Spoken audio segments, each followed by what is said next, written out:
I woke up that morning to get ready for work. It had become a ritual for me, a normal routine that I indulged in every day. My wife was still in bed beside me. I knelt down and said a few prayers before heading to the bathroom to freshen up. Within 15 minutes, I was ready for work. I checked on my wife, and she was still in bed. For some days now, she had been acting cold. I usually came back to meet dinner, but there was no dinner on the dining table when I returned that day, or even the day before.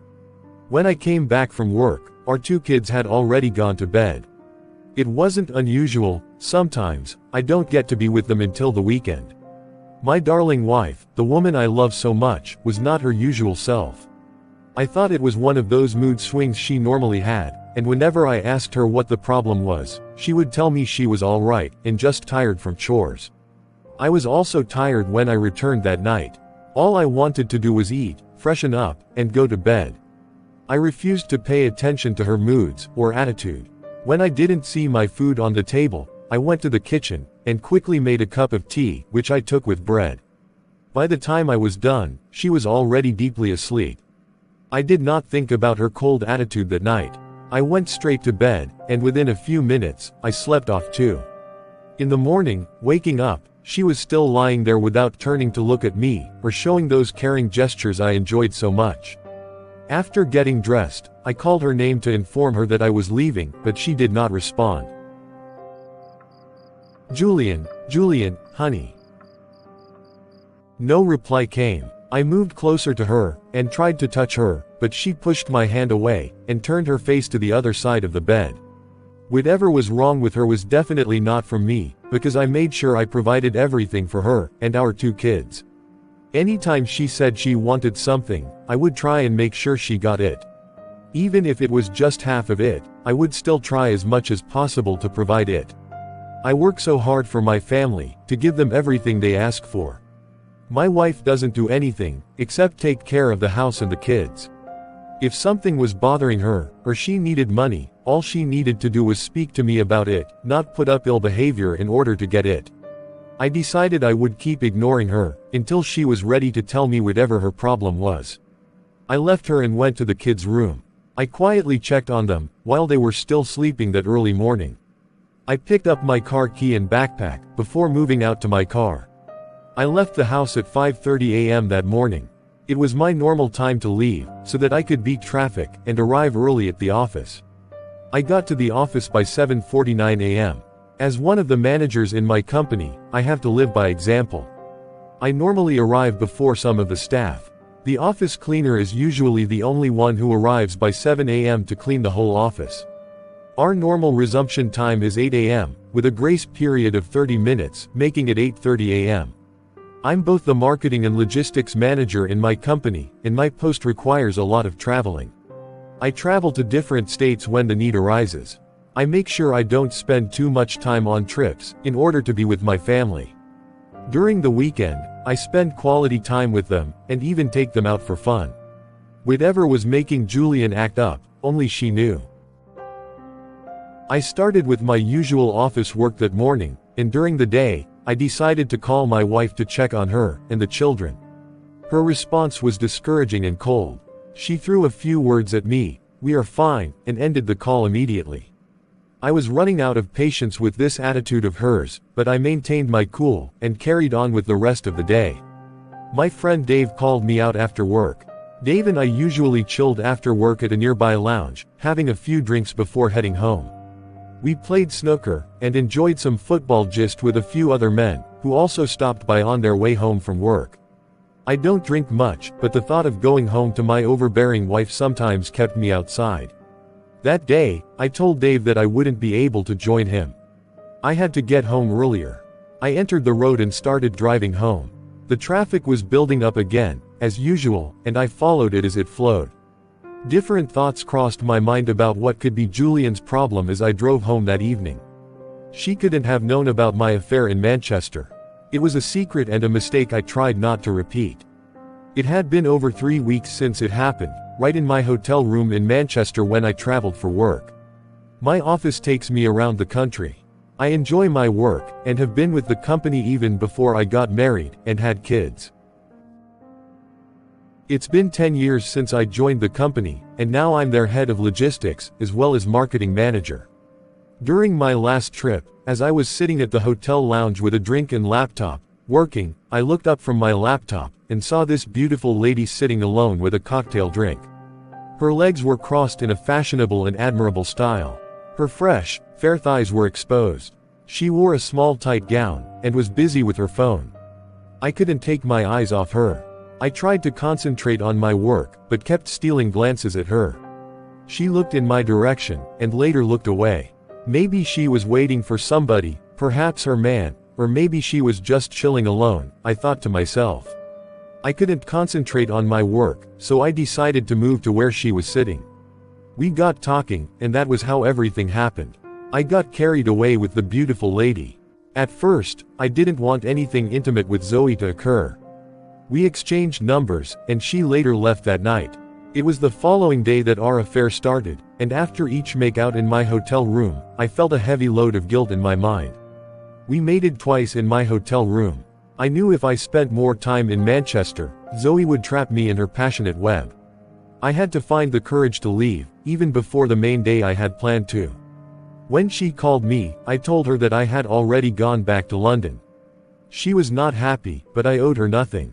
I settled her well in those 2 nights we spent together in bed, and I tried to put it all behind me. It's almost a month since I met Zoe, and cheated on my wife. Julian did not know what happened. She welcomed me when I returned, and even made my best food. We had a great time together.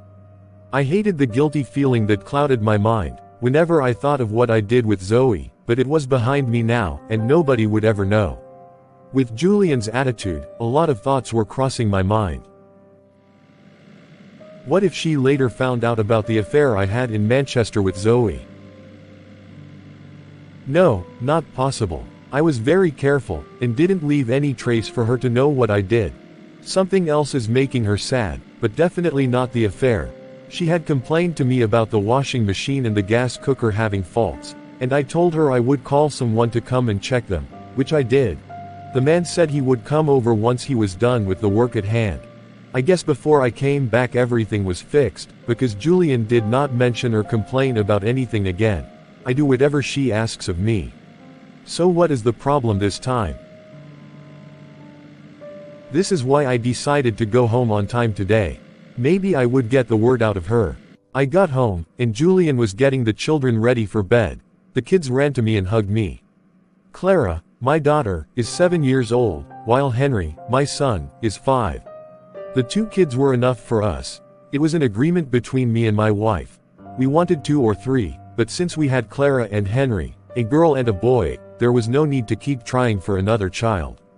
They got dressed for the night. My wife always made sure that the kids went to bed early, so they could wake up on time and get ready for school. Julian threw another cold welcome at me when she saw me. I gasped, wondering what I had done wrong. I freshened up, and was ready for dinner, but my wife did not leave any food for me on the dining table. However, there was food in the kitchen. I walked to the kitchen, and served myself from the pot.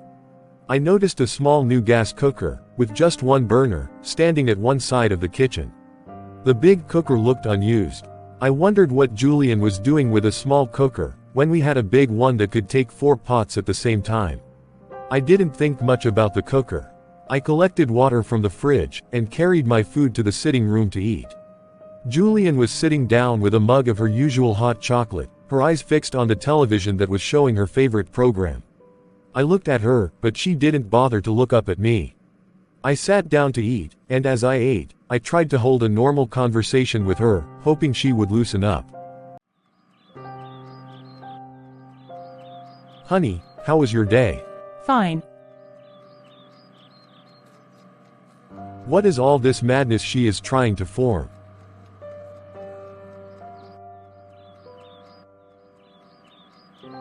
What is the problem, Julian? It is obvious you've been like this for a few days now, right up until this moment. What exactly is the problem? I asked, dropping my spoon back onto the half-eaten rice.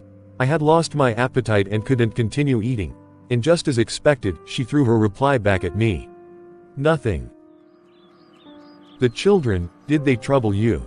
Do you need anything? Did I do or say something wrong? Do you want something? Julian, talk to me, and stop replying with just one word. Please, talk to me. What is the problem? I said I'm fine. She picked up her mug of hot chocolate and left the dining chair for the sitting room to continue with her television program without any interruption. I looked from her to the plate of half-eaten rice staring back at me. I sat there, not knowing what to do. Holding a conversation with Julian was proving impossible already. How would I find out what her problem was? Could it be about my affair in Manchester? But there was no way Julian would know about it, because I made sure of that. Julian doesn't go through my phone. I cleared every trace of Zoe, both on phone and in appearance. I deleted all the conversations between me and Zoe from my phone. There was no way Julian could know about it. But I wished she could tell me and put my mind at rest, let me know what exactly is eating her up. I carried the plate of food back to the kitchen. I thought of going to join Julian in the parlor, but it would be a waste of time. I went to the room and lay down, waiting for when she would come to bed, so I could try my very best to know what her problem was. I got busy with my phone. As I opened my chat, I saw Zoe's message on it. It had been a week since she sent a message asking when I would return to Manchester, to which I told her I didn't know. I cleared our chat that day, and made sure everything was gone, before I dropped my phone to sleep that night. I frowned immediately when I saw her new message on my phone again. Hello handsome. You don't even check up on me. I have been the only one checking in to know how you are doing.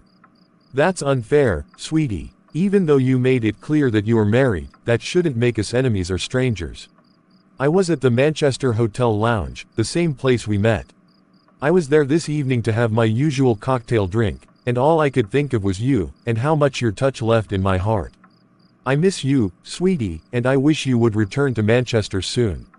No man has been able to make out with me the way you did on our first and second night. I wanted more. I wish it could be every day, but my heart was smashed the moment you told me you were back in London.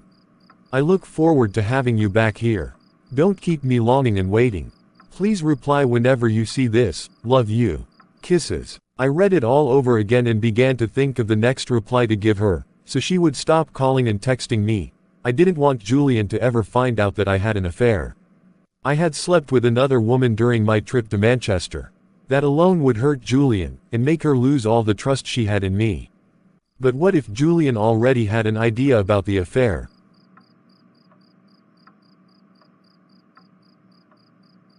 Questions crowded my mind. As I was thinking of what to reply to Zoe, Julian walked in like a ghost. Her suspicious stare from my phone to me made my heart race. Her attitude was beginning to make sense. Julian probably knew. I felt like I was in deep trouble between two women. I felt trapped and horrified. She looked at me suspiciously before changing into her nightie. While she was changing, I quickly deleted Zoe's message, and switched off my phone. Julian came to lie down, and gave me a good distance on the bed, while facing the other side. I called her name quietly, asking her what was eating at her, but she did not reply. I moved over to her and tried to kiss and draw her closer, but she flared up and slapped my hand off. Don't you dare touch me, Barry. Don't even think of it. I'm warning you, just stay away from me, keep your distance, Barry. If you don't want me to stay here, I will go to our children's room, or stay somewhere else.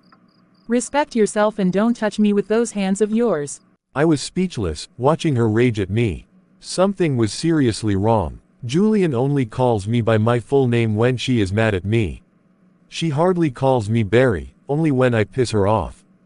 Julian calls me darling, or B. Calling my full name means she probably knows about what I did in that Manchester hotel. I wish she could just open up, and stop torturing me with all this silence, so that I will know where exactly I wronged her, and see if I can make amends.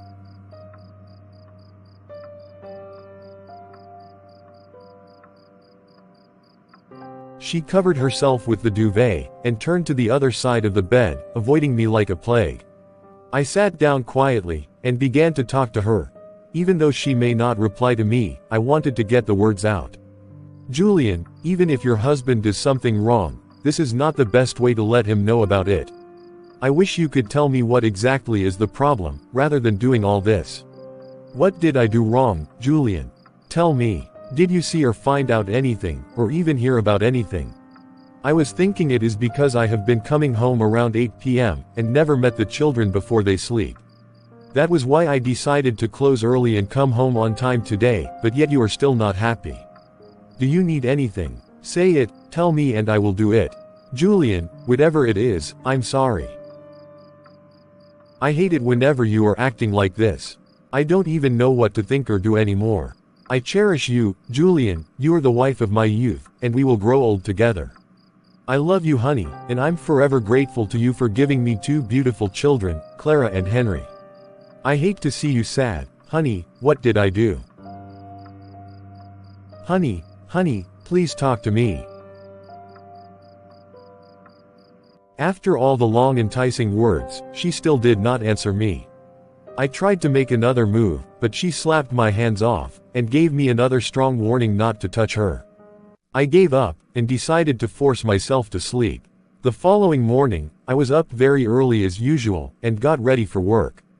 She was still lying there, and even if I called her, she would not answer me, but I went ahead to inform her that I was leaving.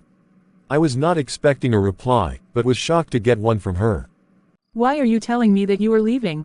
I thought I was invisible to you, or you are just beginning to realize that I exist. And Barry, answer me. I don't understand what you are talking about. What are you saying, Julian? If you have anything to tell me, then say it. Because it is too early to start an argument with you. She faced me. Her voice was getting high. I asked her to calm down and reduce the tone of her strong voice, before she would wake the kids up from sleep. It was too early for her madness to start. I was trying to find a better way to handle the situation at hand. Barry, remember whatever seed a man sows, that is what he will reap. God knows I have been a good wife, and a good mother. Go ahead and keep deceiving yourself, continue to act like you don't know what is going on, or what you did. My God will keep fighting for me, let God be the judge. Julian knows, oh she knows that I had an affair. She knows that her trusted husband cheated on her. But how did she get to know? Could it be she is only assuming things but not sure? How will I remedy this mess that I have made? Why won't Julian hit the nail on the head? Why is she taunting me with her words, but never says what exactly is the problem? I know without being told that, she probably figured it out one way, or the other. Without waiting for her to come out of the bathroom, I took my car key, and disappeared into my car. I was not comfortable all through my stay at work. I kept thinking of what to do, and how to make Julian forgive me for ever cheating on her. It was not my intention, but one of my biggest mistakes. I stayed out with Dave, my friend, that evening after work. What is going on, Barry? You look dull today. Family problem? Workish or both? It's precisely my wife. I have not told anybody this before. I had a tangle with one babe when I traveled to Manchester last month, but it was an unplanned scene that shouldn't have taken place, my wife found.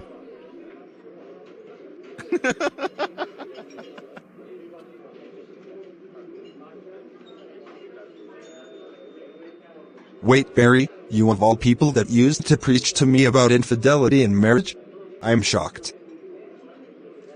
Wait, did the lady charm you into bed? How did it even happen? I'm surprised.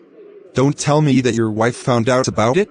Dave, I guess she did, but she never mentioned it directly to me. My wife probably figured it out, and has been acting strange ever since. Julian keeps tormenting me with her silence and attitude. I wish she would come out straight and pour it out to my face, so that I will know what exactly is her problem. Maybe you should confess instead of carrying the guilt, or watching her get hurt. Explain to her that it was all a mistake, and I know it will hurt Julian, but time heals all wounds. She will eventually forgive you. If you think she knows, maybe it is better to come out clean and make her understand that it was all a mistake. Summon courage, Barry, and do it, before things get out of hand in your home. I thanked Dave for his advice before driving off that night back home. I was ready to let it all out. Since Julian knew about it, I will clear the air. I guess that's the best. It's how to start that bothers me. I will apologize and promise it will never happen again, and it's a promise I'm ready to keep no matter the cost. I still wonder how Julian got to know about it, but I'm ready to come out clean, and I pray my family will come out of all this unhurt.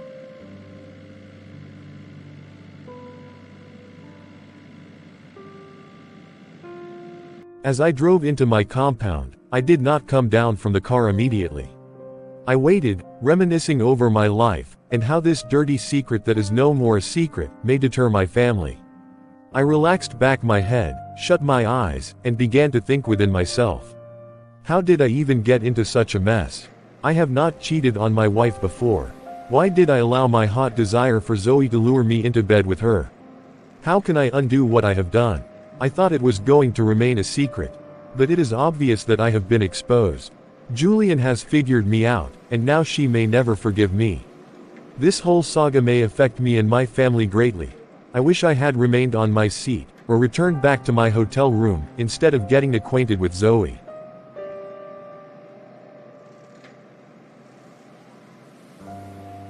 I couldn't resist the urge to get into something deeper with her, those 2 nights. Our conversation was mature and normal. After telling me her name, and a few things about herself that I can't fully remember, I told her mine, and where I work.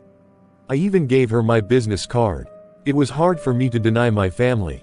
I couldn't tell her at first that I was married, because I'm not the type that wears a wedding ring all the time. Julian understood that about me and never insisted.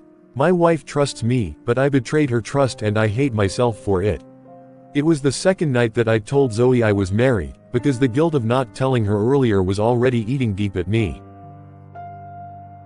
She did not feel indifferent with the news, she only smiled and continued with her magic touch, that made me forget all maturity and self-principles. After each deed with her, I went deeper into shame and guilt. I couldn't resist Zoe's beautiful body, or her magic touch, and the only thing I had to do was flee back to London. I came back without even informing her. I came into London earlier than I should. It was better that way than staying over there, and cheating on my wife with a pretty lady who was endowed with a hot irresistible body shape, and magic hands. If I had wanted to resist such temptation, I could have, but I wasn't even ready to try. I can't deny the fact that I wanted her, and all I could think of at that moment was Zoe, and how good looking she was. I deeply regretted everything. There was a gentle tap on my car door, bringing me back to the present. I quickly opened my eyes, looked, and saw Julian. My heart skipped when I saw her.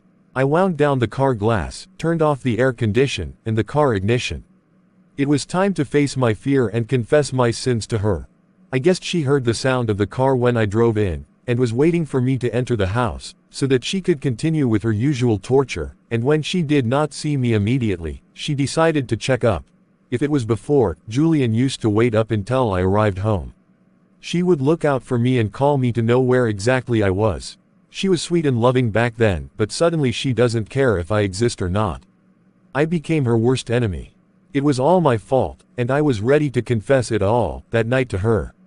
Just like Dave said, Julian may not forgive me immediately, but she would eventually do so, because time heals all wounds. Even though she was already aware that I cheated on her, I would still do the right thing by confessing to her. I opened the car door and stepped down, and she held the door, surprising me. I swallowed hard at her first kind gesture. Hey darling, I heard when you drove in and waited for you to come inside, but you were taking forever to do so.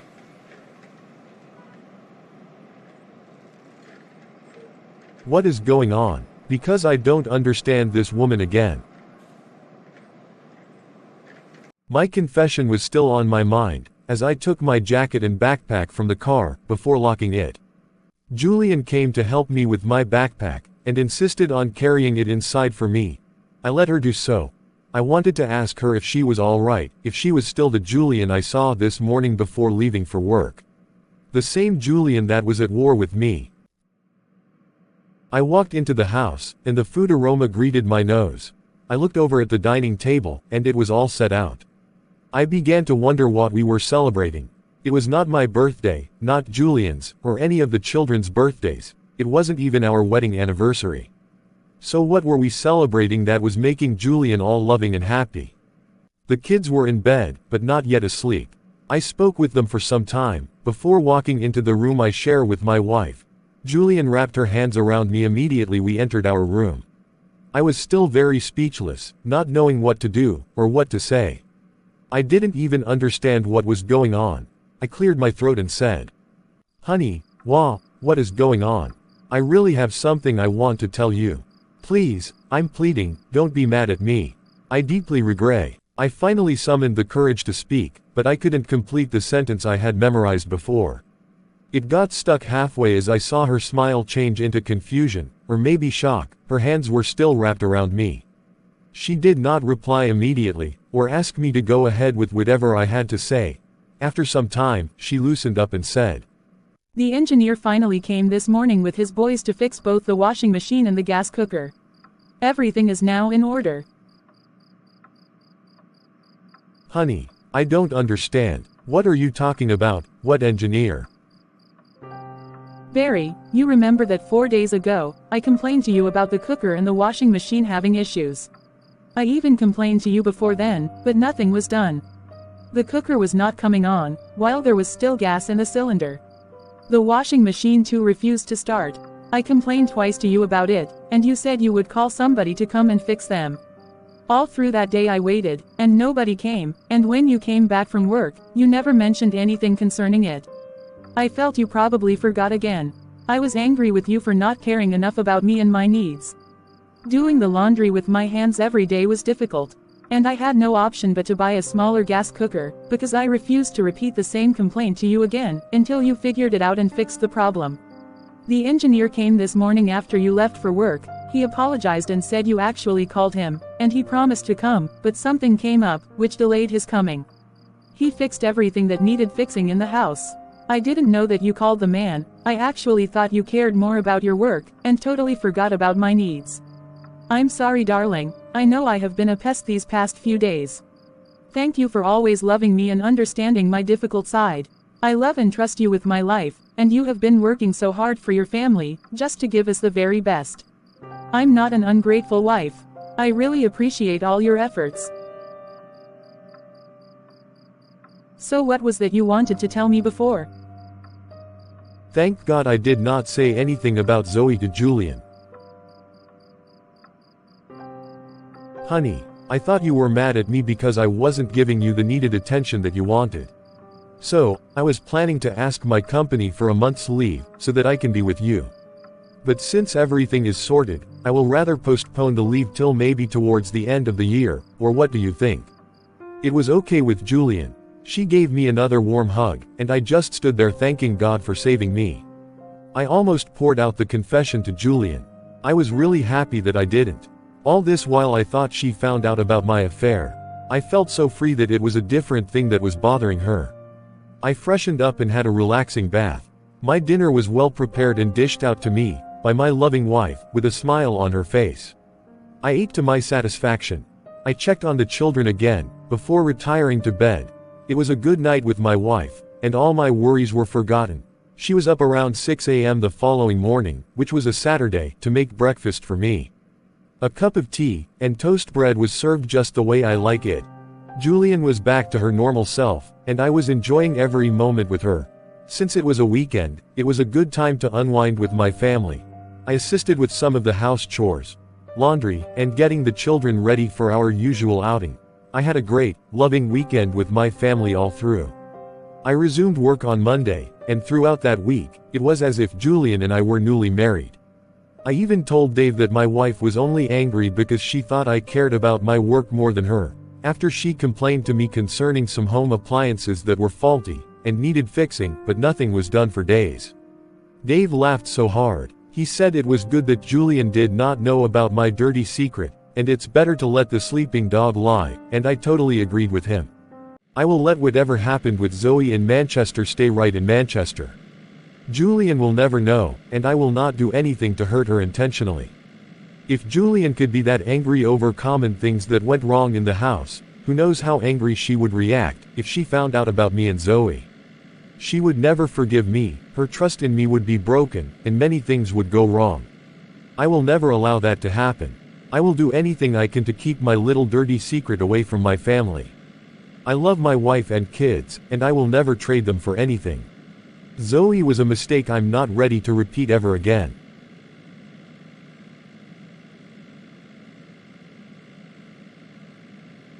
After 3 weeks went by, I thought the past was indeed forgotten.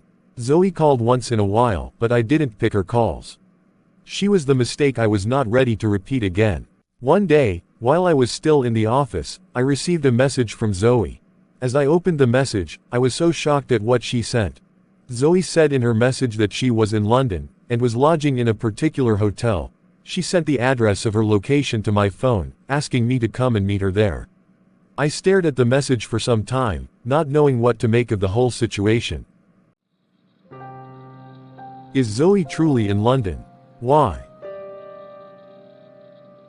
To do what? What is she doing in London?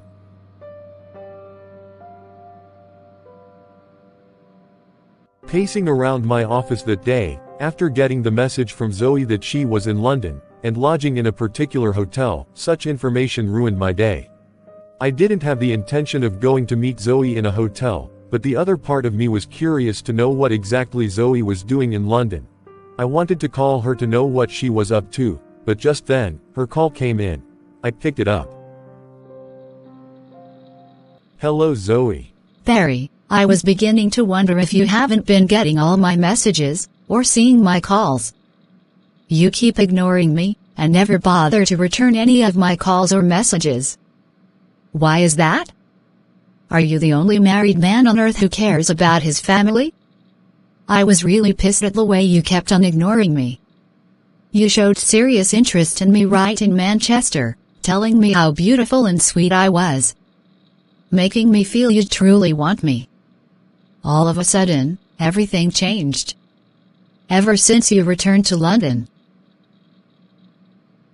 Barry, I don't have issue with you being a married man. That is the least of my troubles. I won. Zoe, what do you want? What brings you to London? We had our fun in Manchester, and it ends right there. It was obvious I don't want to get into such again, which was why I kept my distance. I'm sorry if you feel hurt, but I do not take pride in sleeping with a woman who is not my wife. My conscience has not been totally at peace ever since we met in Manchester. I look at my wife, and guilt washes over me. Listen Zoe, I'm sorry for ignoring all your messages and calls, I just don't want to lead you along. I could have blocked your number, but for whatever reason that made me still leave you, I can't precisely say. I expected you to understand. And that brings me back to my first question, what exactly are you doing in London? This is one of the reasons I love you, Barry, and want you one more. At least, you felt bad for what transpired between us, you regretted your action more because of your wife. Which means you have a conscience that pricks you every now and then. Some other men wouldn't care if they have a wife or not. All that matters to them is to get their needs met. Such men are not moved at all, because they have lost their conscience. Men like you who know where, and how to make a woman feel good, are not so common, and that is more reason I desire to be very close to you. And to answer your question, Barry. I came to London 3 days ago for some personal business, which I'm done with, and before I return back to Manchester, I wish to spend little time with you. To see your sweet face again, you can even take me around London, and show me all the happening places. I just want to have the London experience before I travel back to Manchester, and I want you to be my map. You can still choose to relax and spend a few hours, or even a whole night with me in my hotel room.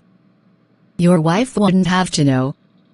You aren't too smart, Barry, I trust you to cover up your tracks. I promise you that this time around, you will smile all through the day and night that we will spend together. Give it one more try, Barry. I can't Zoe, I'm sorry. I don't want to go down that lane with you again. I hated myself for doing it in the first place. I can't Zoe. If I spent more time with her talking, she might eventually convince me, and I would be on a drive to meet her at her hotel. The best thing to do was to end the call, and that was exactly what I did. When I got home that evening, I tried to appear my usual self. Julian served me dinner, and was filled with gist of how her day went, and also the kids. I paid half attention to her, while half of my mind was occupied with other personal fights. My prayers are that Zoe will find her way back to her base, and leave me the hell alone. I'm not falling for her charms again no matter how she tries to get. Julian called my name. I looked up at her, and she was standing with folded arms, akimbo fashion. I got carried away with my own thoughts, and did not hear all the things she was saying. Barry, you are not even listening to me. I thought I was having a healthy conversation with my husband. I never knew he was in a meeting of his own. No honey, I listened to everything you said. I hate it when you try to lie to me, Barry. What was the last thing I said? Since you said you were listening, tell me what I said last. Honey, try and give me a harder exam. This one is really simple. The last thing you said is that you hate it when I try to lie to you. I got it right.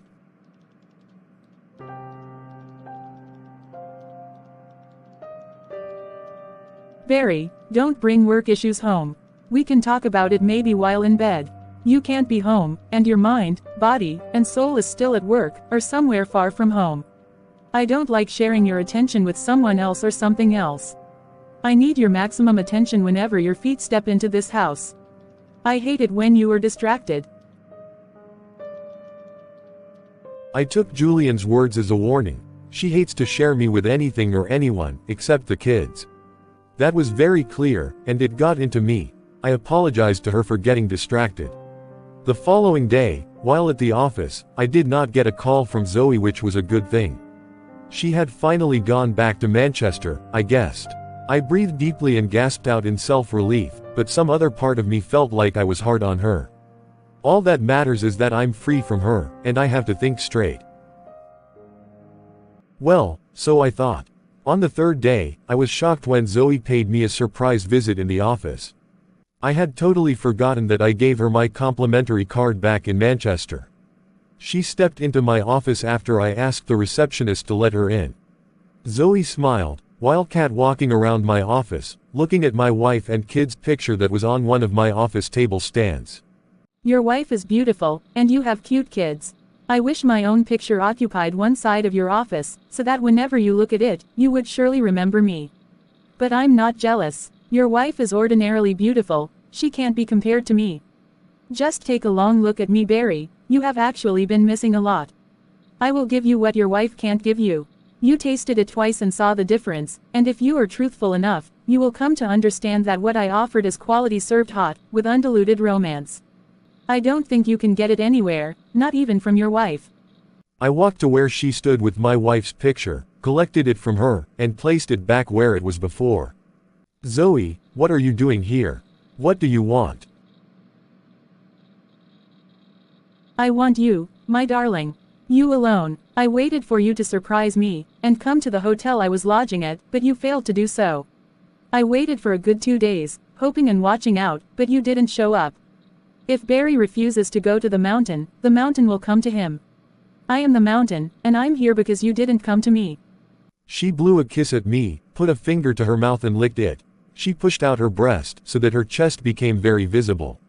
I swallowed hard, but her tricks were obviously working on me. Zoe gently walked up to me. I felt magnetized to the spot where I stood. She gently rubbed her manicured hands on my chest, kissed me slowly, before stopping. We can do it here if you want, or we go to my hotel where I'm staying. It is obvious you still desire me, so what is stopping you? Why are you holding back, Barry?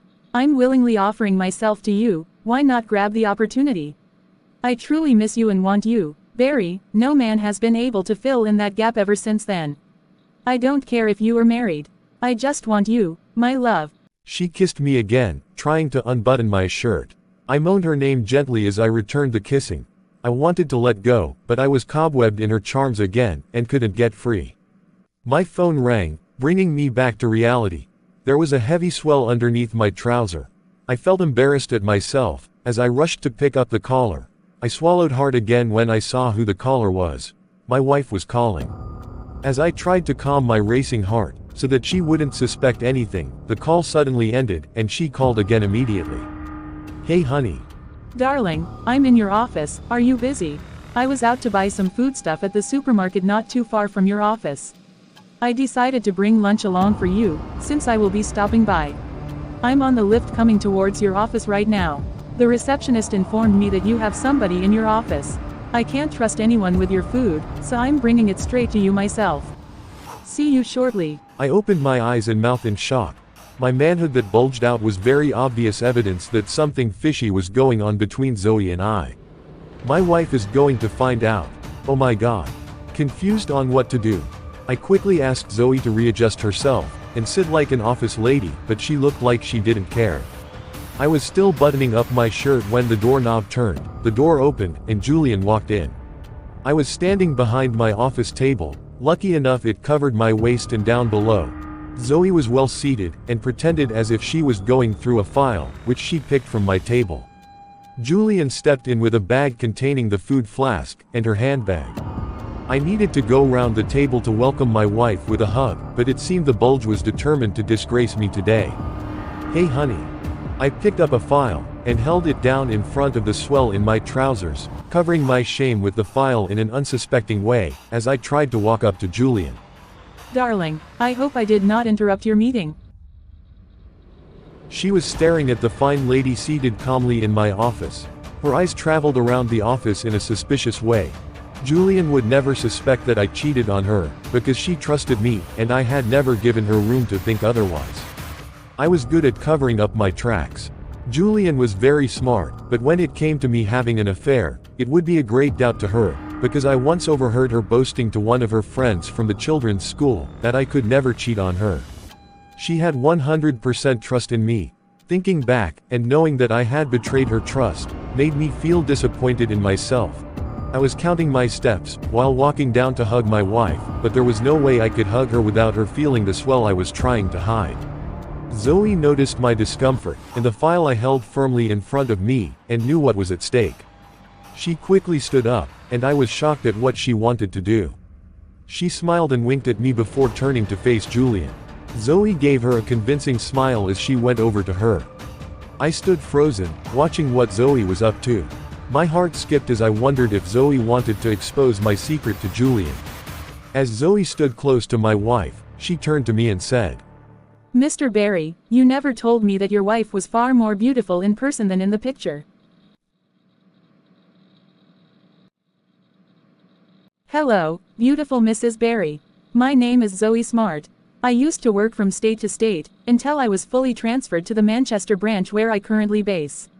And now, I'm back to London for the meantime. Probably for a few months. After my assignment here is over, I will return to my base. I'm working under Mr. Barry, your husband. He is a great boss, and I have learned a lot from him already. He talks about you a lot too. I was hoping to meet you someday. I never knew it would be this soon. I'm so pleased to finally meet you. And by the way, I love your dress. This top you're putting on looks so perfect on you, and your hair is beautiful too. Maybe within the period I will be in London, if you don't mind, you can take me to where you do your shopping, and also the hair salon you use. I don't know places here, just from my hotel room to work, and then back to where I'm lodging, but if you can't, then there's no problem. I don't want to stress you. No, it's not a problem at all. It's nice to meet you too, and you can call me Julian. Thank you for all the compliments. I'm feeling like a celebrity already. Julian was so innocent. If she knew who Zoe really was, she wouldn't be talking to her so freely. Zoe got her with her sweet words, and now they were busy talking and laughing like old friends. I was not happy with the sudden friendship, but I dared not say anything, or my hidden secret would be exposed. I quietly returned back to my seat. The bulge had finally gone down, but my heart was still running a marathon. I wondered why Julian chose to come around today. She had visited my office before, it was nothing new. But it had been over 2 months since she last came. Julian hadn't mentioned coming over today. If she had, I would have asked Zoe to leave, or stepped out myself to avoid Julian meeting her. I sat on my chair watching them as they kept talking, and laughing with each other. When they started exchanging numbers, I almost stopped my wife from doing that, but I kept calm, biting my lips, and smiling anytime Julian looked in my direction. Staying in a hotel must be expensive. How do you even cope with that? Don't you have any relatives in London? I don't have any relatives here. To be sincere, it's not easy living in a hotel, and going to work from there, but I don't have a choice. It's just for a few months, and I'll be done with what I came to do. Despite the huge expenses, I still have to cope. Oh, I'm sorry about that. I understand how that must be for you. Honey, Zoe was about leaving when you came in. I think whatever she and I have to do, or discuss, can wait till next time. Zoe looked pained, but she did not stop smiling. She nodded gently before walking to where her handbag was. Julian didn't want her to leave like that. Darling, I think I should be the one taking my leave. I only came to drop this lunch for you, and I'll be going back immediately before the kids close from school. I need to pick them up, so Zoe should stay and finish up the work she has to do with you. I'll just leave right away. Zoe saw that I obviously didn't want her to stay. She picked up her handbag, and said she would be leaving too. Maybe the work could continue tomorrow. Julian and Zoe stepped out of the office together. Zoe turned and winked at me, while walking side by side with my wife, forcefully winding her waist at me. I closed the office, and gasped out heavily. I held my head in my hand, thanking God for the narrow escape.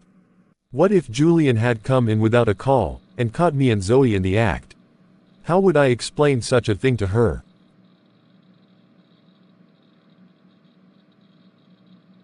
I didn't know how this new friendship between Julian and Zoe would end, but Zoe would have to find her way back to Manchester, because I couldn't have her close to my wife, or allow Julian to take her to any boutique or salon in London. I had no business with her, and if she needed money, I was ready to give her whatever she needed, so that she would leave me the hell alone. I couldn't even eat the food that Julian brought for me. My worries filled up my stomach, and made me lose appetite. I asked the receptionist if she would like some food. I didn't want to return the food home and offend Julian, and I couldn't throw it away when there might be someone who wanted it. The receptionist said she was about going for lunch, and wouldn't mind. I gave her the food flask, and she thanked me. When I was leaving the office that evening, she returned the empty flask, thanking me again for the sumptuous meal. I didn't go home immediately. I stopped at my usual bar where I met Dave, and told him everything that had been going on. He was surprised too, and said I should quickly find a way to settle Zoe, so that she would return to Manchester, or I should confess to my wife, so that I could be free from Zoe. The last suggestion from Dave was unthinkable. How could he expect me to tell Julian? Did he want to destroy my marriage? Julian must never hear of such, and I would make sure she didn't. I told Dave that confessing to Julian was not even an option, because she would never forgive me. The only thing I could do was try to send Zoe out of my life, and I would make sure I did so. Dave asked me to be careful as I drove back home that night. I was deeply worried about Julian and Zoe's sudden friendship. I had to do something before it escalated. For 2 days now, I have tried to indirectly warn Julian from associating herself with Zoe, but she wants to know why, before she will take the advice. Few days later, in the evening, Julian and I were in the bedroom. I asked Julian how her day went. Nothing unusual, everything went fine, except Zoe called and asked if I was less busy, so that I will take her to the shopping plaza during her break period. We went to the plaza together, and I also picked something there for the house. I was home in time for the kids, and she returned back to the office. She was gone for almost 3 hours. When I asked her that I hope it won't mean trouble for her being away for 3 hours from work, she said she took permission from you, and there was nothing much to do in the office except some minor paperwork. Honey, I don't buy into this idea of you and Zoe's sudden friendship. Please, listen to me and keep your distance from her. I have said it more than twice, and am still saying it. Why can't you listen to me? Zoe is not the type of lady you should associate yourself with. Why, she is your junior colleague and looks harmless. She has only a few months to spend here in London. All she wants is a friend, and somebody to show her round. Why are you feeling indifference about it, Barry? Give me your reasons, and not just tell me to do things like a robot. I need to know why, so that I will have something solid to hold against her, because to me, she appears to be innocent and harmless. So I don't know why you were eaten up by Zoe. I thought you would be happy that I'm helping her out. Or is there something more to Zoe that you are not saying? What are you insinuating, Julian? How can you even ask me such a question if there is something going on with me and Zoe? Do you think I'm having an affair with Zoe? What has gotten into you? What is wrong with you? Calm down, Barry, is an innocent question that is not supposed to warrant any form of anger. All this aggression is totally unnecessary. Is a simple yes or no answer, that's all. I'm not saying you are having anything to do with Zoe. I know you can't do such, darling. I trust you with all my heart, and I can swear that you can never cheat on me, but you reacting this way over a simple thing makes it suspicious. Maybe I should be the one asking you what is going on.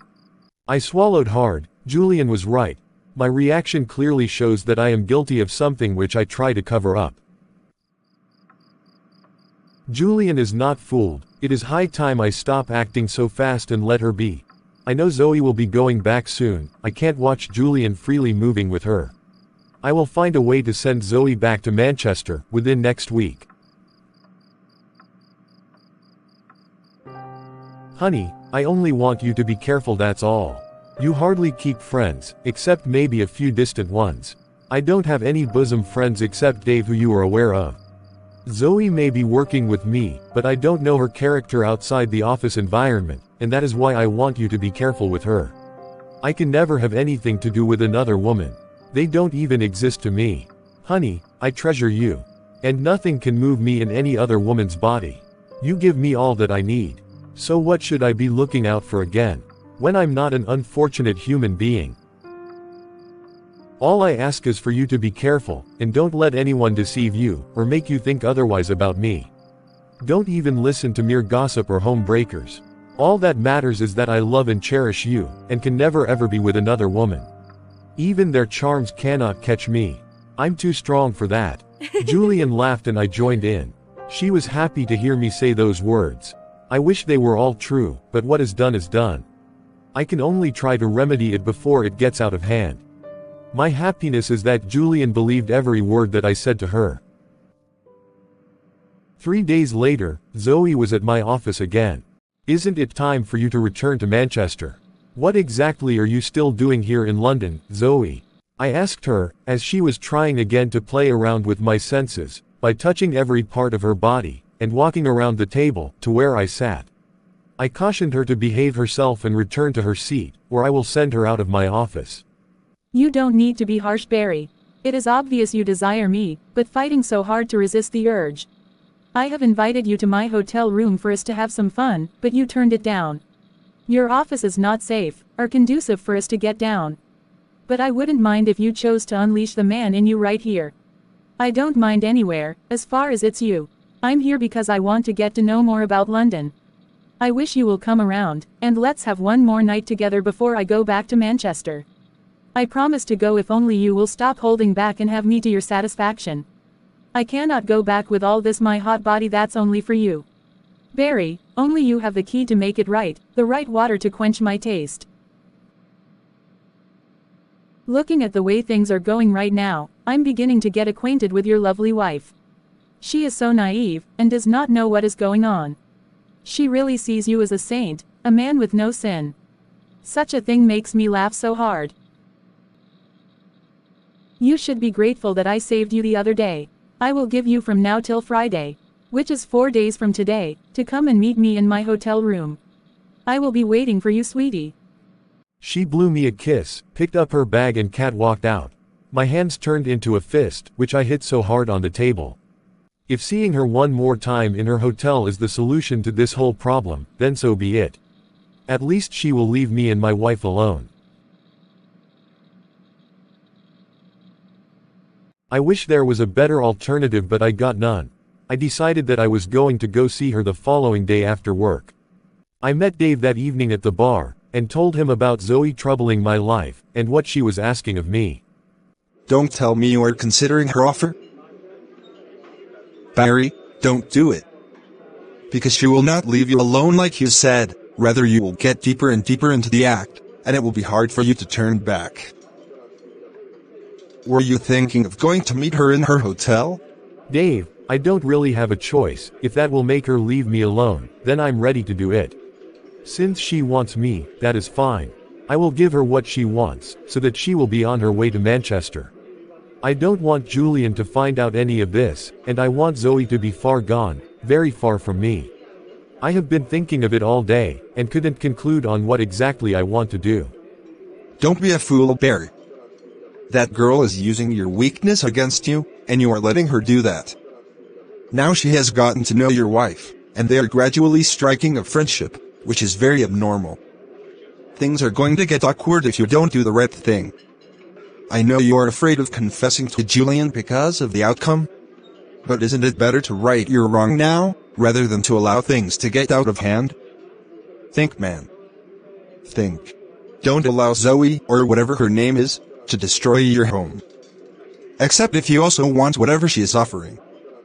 Maybe you are not ready to let her go. You enjoy seeing her around, and watching her get into your head. If you really want her out of your life, then stop petting words, or playing around with a snake. Either you confess to Julian, because Zoe knows you are afraid to tell your wife, and will use that edge on you. So it's either you tell Julian, or you find a better way and kick Zoe out. Don't even allow her to get to know your home. That will be dangerous. Don't think of going to see her in her hotel room, have 1 or 2 night fun, and think she will ever let you go. It will come to a time when you are with your wife in bed, your mind will be occupied with the fun you usually have with Zoe. Don't ask me how I got to know all this. Barry, it would have been very good avoiding getting involved with another woman who is not your wife. Because for some people, once you are in, it will be hard to turn back. At least you have a friend to tell you the real truth, Barry. Zoe is eating deeply into your life, and gradually penetrating into your home. Be a man. And don't let such happen. I listened to Dave before driving home that day. I changed my mind from going to meet Zoe in her hotel. Dave has succeeded in making me change my mind. I called her within that week to tell her that she should stay away from both my office and stop calling my wife's number. I asked her how much she needs so that she can travel back to Manchester.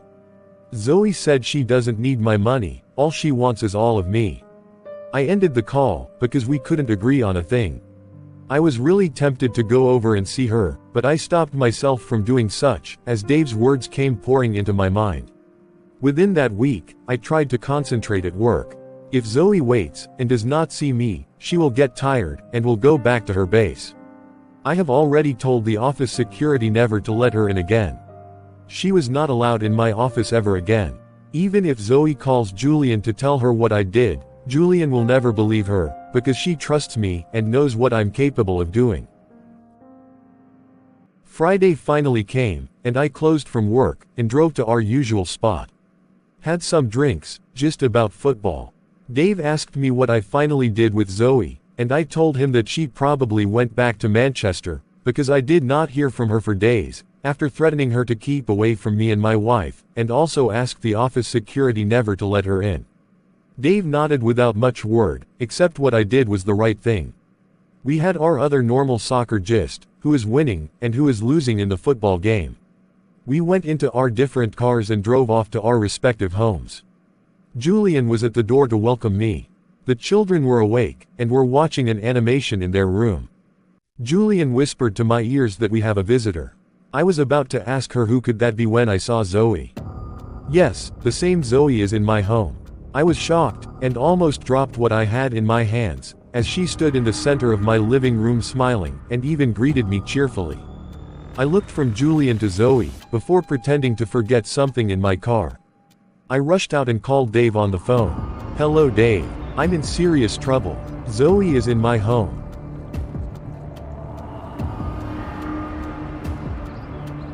After the call with Dave, I went back inside to face my fate.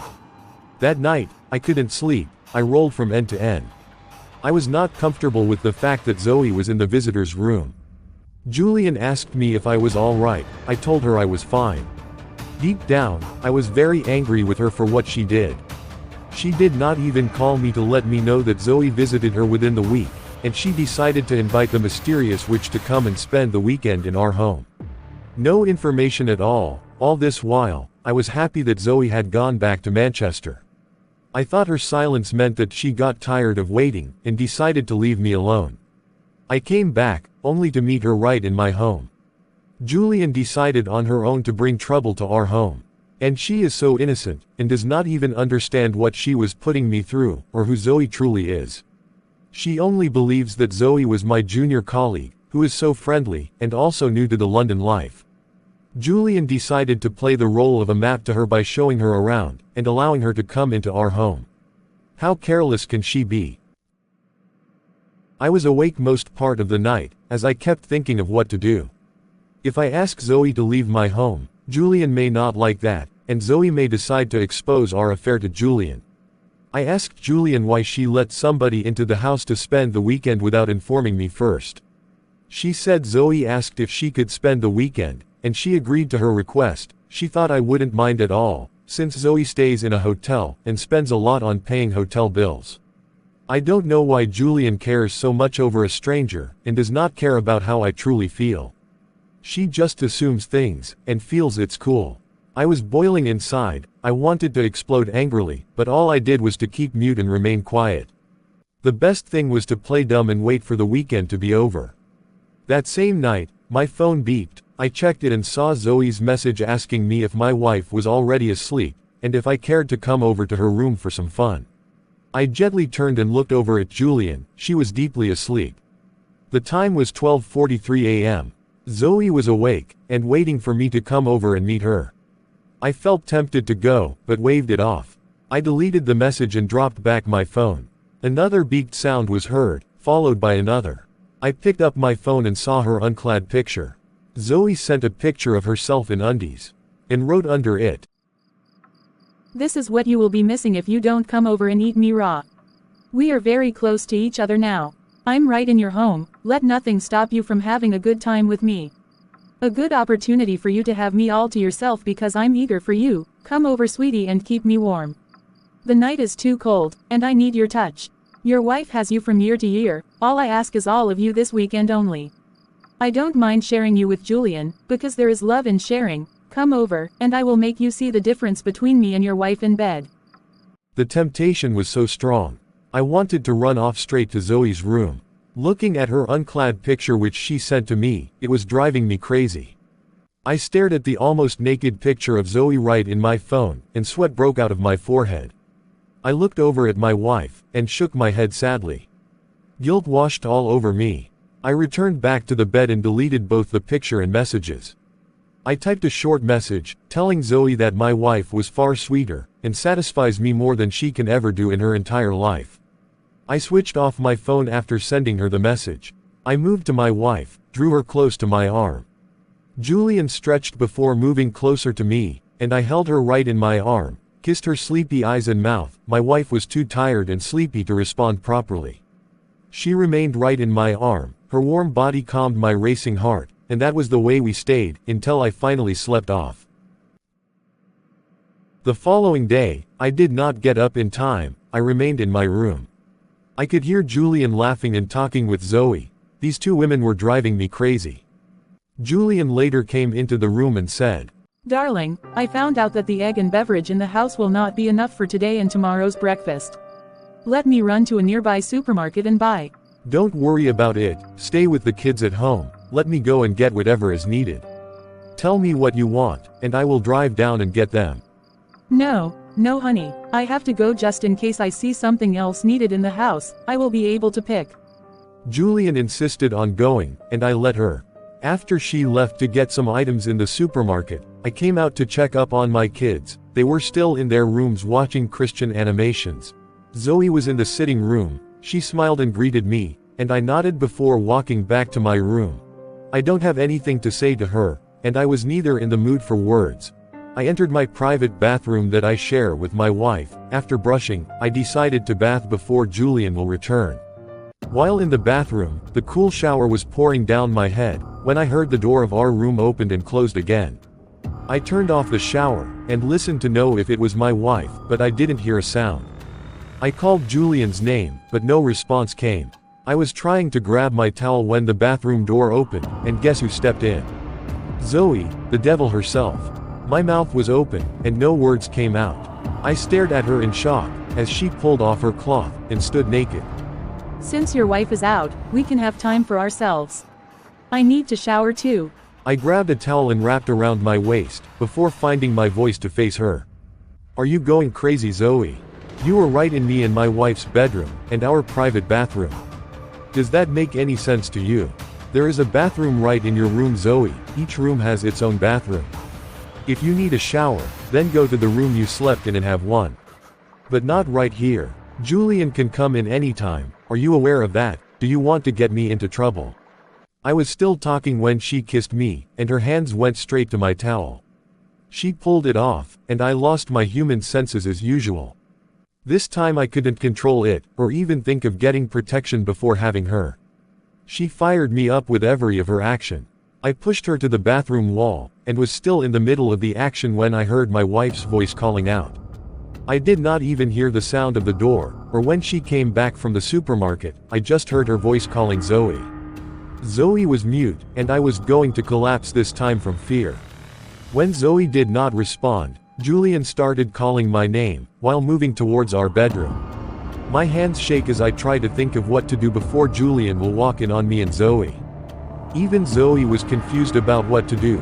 To my utmost surprise, she whispered, If Julian sees us and decides to leave you, don't panic. I will be here for you, my love. I won't leave you. Shh. Will you keep quiet and don't make any noise before she will hear you? Oh my goodness. I'm doomed. I'm doomed. Before my wife could step into the room, I grabbed a towel and asked Zoe to remain still. I rushed out to her just in time as she was coming towards the bathroom. Darling, oh, you were having your bath. I was beginning to wonder where everybody disappeared to. The kids are the only ones in their room.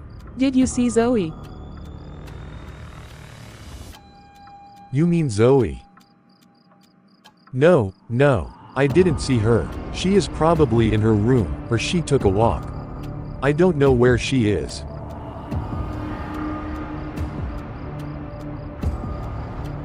She is not in her room either. I have already checked there.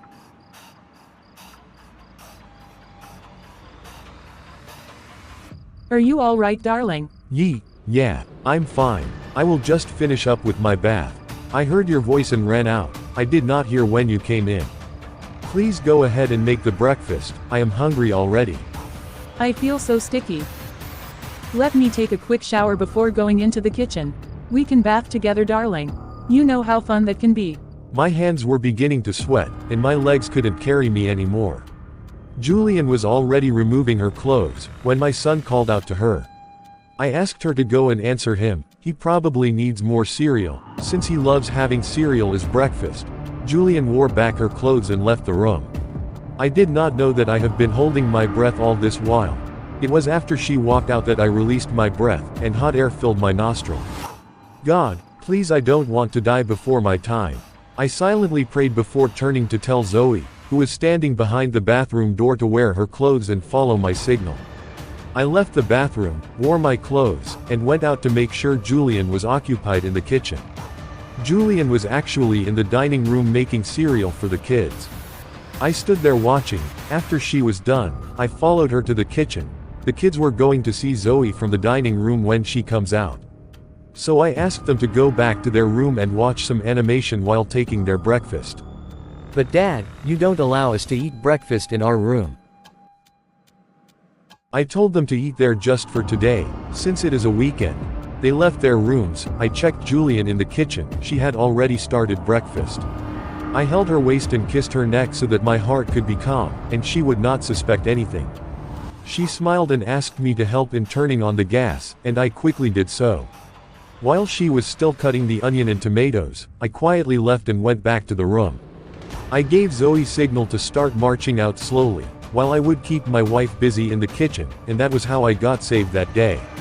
Zoe returned to her room, and later came to the kitchen where Julian was almost rounding up with breakfast preparation. If I do not collapse or die today, I will not die again. I was almost caught. What explanation would I give that will sound reasonable to what Zoe was naked doing in my private bathroom with me? Julian, you are back. I was perceiving some sweet aroma, and knew it must be you. I took a walk around your neighborhood. Back in Manchester, I usually go for jogging every Saturday morning. Since I don't know anywhere around here, I did not go far. I returned not quite long and took my shower. What can I help you with? She was indeed a good liar and actress. As they got talking, I knew it was time for me to leave the two women in the kitchen.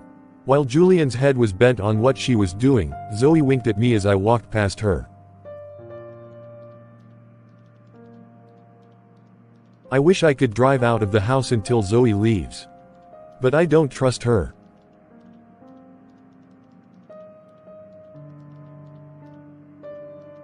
Saturday came and gone. Sunday was a church service day. I usually take my family to church for worship. Zoe said she was not going, because she doesn't have anything to wear. I was not comfortable leaving her alone in my house. Julian offered her some clothes, but she said they were too big for her kind of person. She said she would rather stay home than go. While in my room, I asked Julian if we could all skip today's church service, because I was not comfortable leaving Zoe alone in the house. Julian insisted that she was going, and did not want to stay at home on a Sunday. She asked me to stay instead, but I told her let all of us stay home just for this Sunday. We can all go next week, but she refused and said she won't stay home for anything. She and the kids would go. I know what was at stake if I stayed. I don't want to be alone in the house again with Zoe. I wished my wife would listen to my plea and skip this Sunday church just for today. I'm trying to overcome the temptation and trouble of Zoe being in my home, but my wife was not helping me with it. I know I got myself into this mess, and don't have any right to throw blame on my wife. But it would have been better if Julian had not invited Zoe to our home. I wish I had never met Zoe, or even considered having anything to do with her back in Manchester. Now I keep getting into trouble, a trap I don't know how to escape from.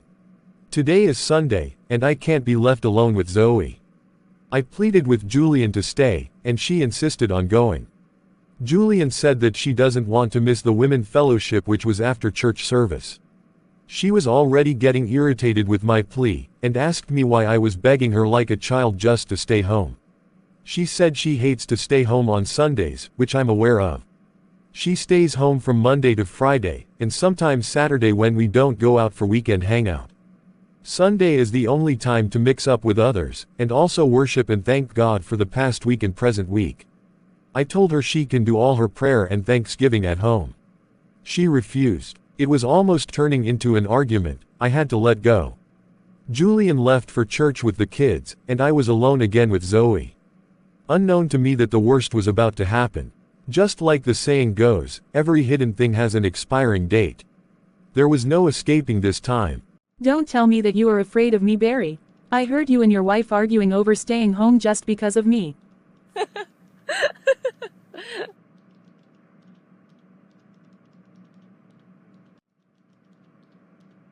You are very funny and filled with drama. This was after Julian left and I saw them off to the gate. It was when I stepped in I saw Zoe standing beside the door with only undies. I turned my face, ignored her and tried to walk past, but she quickly crossed over to me. Yesterday could have been so much fun under the shower, but your wife interrupted us. Today, she is off to church with the kids, so we have the house to ourselves. Barry, stop trying to resist me, I mean no harm. My only offense is that I love you right from the first and second day in that Manchester hotel. Remember, I've wanted you ever since then. And I know deep down you also desire me, but you are afraid of your wife. I'm right in your home, a divine arrangement, can't you see? Just like I wanted, and presently, your wife is off to church with your kids. Let's have fun, because by tomorrow, your work will start, and it will be hard for us to meet, except if you decide to come over to my hotel. We have the house to ourselves now. This kind of opportunity comes only once. Zoe, please stop it. I did not stay home for this. I love my wife, and I hate myself anytime I touch another woman who is not Julian. Stop making me do this. Enough is enough. This is my home. It was wrong of my wife to have invited you here, but since you are here already, please let's keep it cool. Julian almost caught me in the act yesterday. I died and woke up yesterday. Julian trusts you, and that is why she agreed for you to stay. This is so wrong, Zoe. You are not welcomed in my home if you are going to turn it into a brothel. I have kids which you already know, and I respect my wife. I hate myself for starting this at first. I noticed the way you grabbed me yesterday. You desperately wanted me. You don't mean any of those things that you just said. Sweetie, you stayed home today because of me, but had to pull a stunt so that your wife will not suspect. You wanted me in your office, but Julian interrupted. You wanted me in your bathroom, but Julian interrupted, and now, finally we are alone. Your churchy and naive wife will not interrupt us because she is off to worship. Let's do our thing just like we did in Manchester, and just like yesterday. You enjoy me more than your wife, because I got good romantic action, and I know you can't resist. Suddenly the door was kicked open and my wife stepped in. A silent scream left my mouth. I wanted the ground to open and swallow me, but everything was quiet and still. I looked at her, speechless. Every saliva in my mouth dried up. The kids were probably in the car, or outside. Julian stood by the door with a puzzled face, looking at me and Zoe. Who knows if she had been listening from outside the door.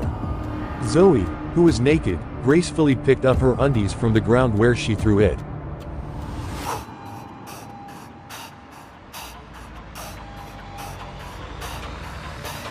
Julian was supposed to be off to church. I was expecting her arrival in the afternoon or evening. What is she doing here, and why did I forget to lock the door when I came in? It was all because of Zoe. Oh my God, I'm a dead man. I'm indeed doomed this time.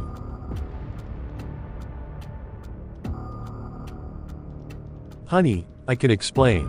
It's not what you think. I was not doing anything, I was just. The words got stuck again. I was pleading with Julian to hear me out, but she was very angry. At first, I thought she was going to pounce on Zoe and tear her into pieces, but Julian did not do that. Her main focus was on me, and it was not entirely my fault. Zoe pushed me into the act, and I made things worse by letting her into our home.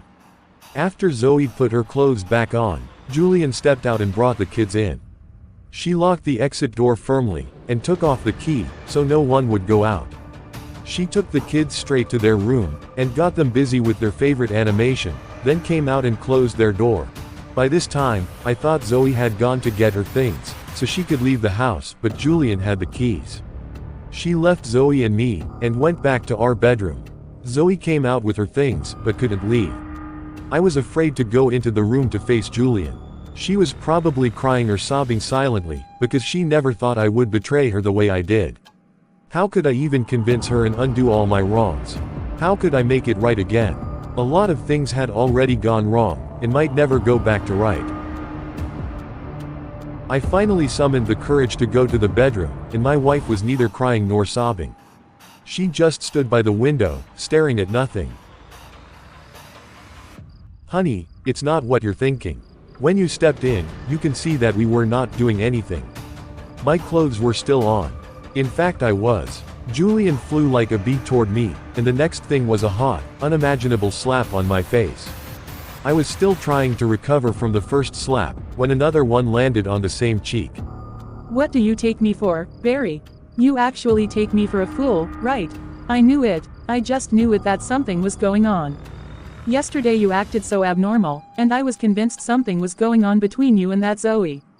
You took her to our matrimonial bed, and when you heard my voice, you decided to hide her in the bathroom yesterday, Barry.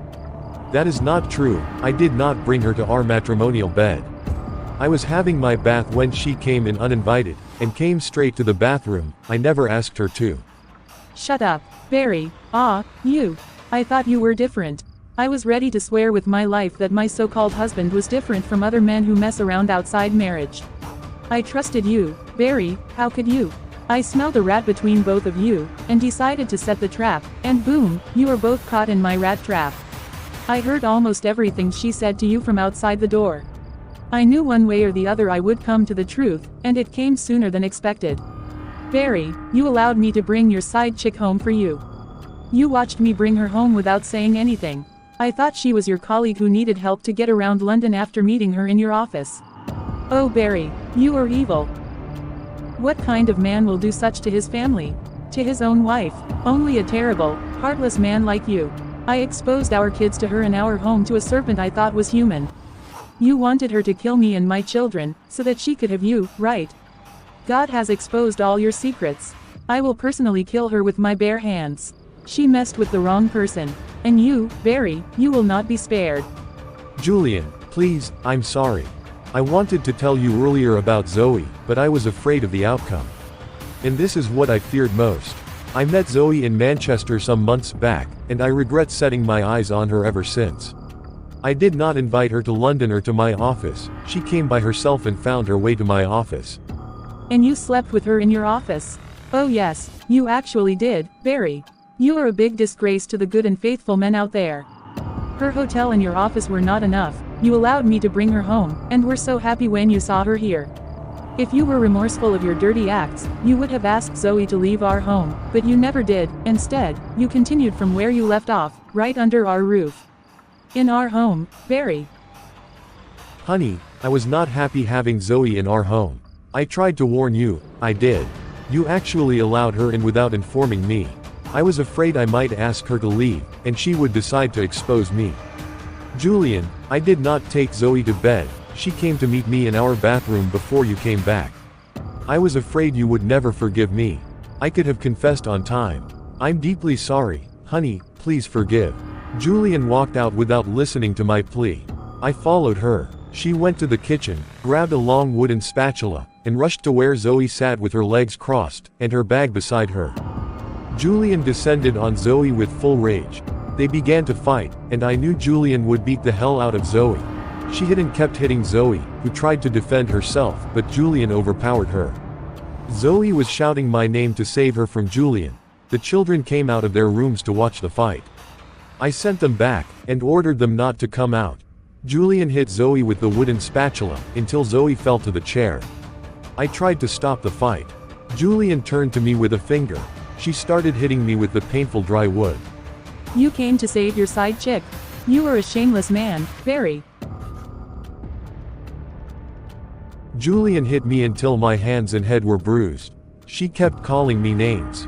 All I wanted was for her to stop, so Zoe could leave the house. It was better for Zoe to leave, than to injure her out of anger. Julian did not listen. She went back to Zoe with full force and descended heavily on her. You had the guts to come into my home without fear and try to take over my territory. You should have asked around first before getting into the lion's den. Indeed, you must be Lucifer, or a lunatic to have boldly stepped into this house, after all your useless and dirty acts with my husband. You thought I was naive and stupid, and would never find out what was going on under my nose. Oh, think again, Lucifer, because I will deal with you. I will wash, squeeze and iron you today, so that you will never in your life again prey on married men. You will never ever in your life go after married men, or even come near their homes. Barry, save me from your crazy wife. Barry, Julian, let me go. I will arrest you for attacking me. Unlock the door so that I can leave. I'm probably pregnant for your husband, and I don't deserve this harsh treatment. Stop, get away from me, stop hitting me with that. It was your husband that invited me over to London. He complained of how bad you were in bed, and needed me to make him happy. I did what I had to do so that you won't bore him to death. You should be thanking me instead of attacking me. Barry cannot do without me. He loves and cherishes me far more than you. Yes, he told me so. I felt like joining Julian to deal with Zoe. She was lying. I desperately wanted Zoe out of my home, but Julian was so determined and did not let go. Despite Zoe's screams, Julian kept hitting her with the spatula. Oh, thank you, lunatic Lucifer. With your magic finger and sexy body you saved my dear husband from boredom. I did not bore him to death, all thanks to you. But I will make sure you will never forget this day. I will help you abort any sign of pregnancy. You thought this is Manchester. You left your peaceful abode and came all the way down to London to look for a married man. How shameless can you be, even coming into his home where he lives with his family? Ha ha ha, you are doomed, Lucifer. Julian kept hitting, until Zoe couldn't fight or scream again. Her voice became faint. I begged Julian to let her go, but she refused. Zoe was bleeding, and her body was battered with wounds. I thought she had passed out when I no longer heard any scream, but Julian did not stop battering her. The wooden spatula broke into two on Zoe's body. Julian then resorted to throwing hard punches, and hitting her with the broken stick. I had to rush and pull Julian up from a lifeless Zoe. She turned to me and began another round of attack on me. I begged her to stop. She had probably killed Zoe, who was still bleeding on the ground, but Julian said she didn't care, and that she would kill her and me too, if she had a gun. Julian later walked back to the room. I searched for the keys to unlock the door. I had to use my spare keys and open it. I touched Zoe, and she was still breathing, but too weak to get up. I took my car key and carried Zoe out to my car, before Julian could come out and finish what she started. If Zoe dies, it will be on my head, because I brought all this trouble into my home. Some things could have been avoided. A few minutes of enjoyment with her in Manchester had turned into a nightmare. I should have confessed to Julian when I had the time. It may have taken time for her to forgive me, but she would eventually, and none of this would have escalated to this extent. What have I done? God, please don't let Zoe die in my hands. Help Julian to forgive me and restore my once happy home back to normal. I beg your forgiveness and mercy over me. Please have mercy on me, Lord.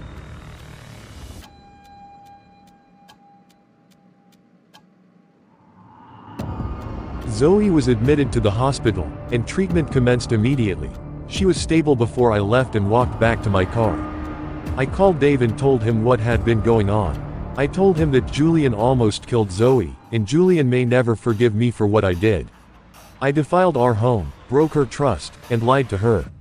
I told Dave if not for the fear of losing my wife, I could have taken his advice, and told Julian everything when I still had the time. Things wouldn't have gone out of hand like the present situation. My mind is at rest partially because Zoe will be fine, the doctor said so, but I'm still in the hospital premises, and afraid to go home to my wife, because she is hot-tempered right now, and may unleash terror on me, just like she did with Zoe. Dave was surprised at how things escalated. He asked me to relax, that everything would be fine, and my home would be restored again. Dave was trying to encourage me, but I doubt if anything will ever be fine. I decided to send messages to Julian first, apologizing for everything, and pleading for her forgiveness, even if it is for the sake of our kids. I sent different apology messages to my wife's phone, and hoped she would be calm enough by the time I got home.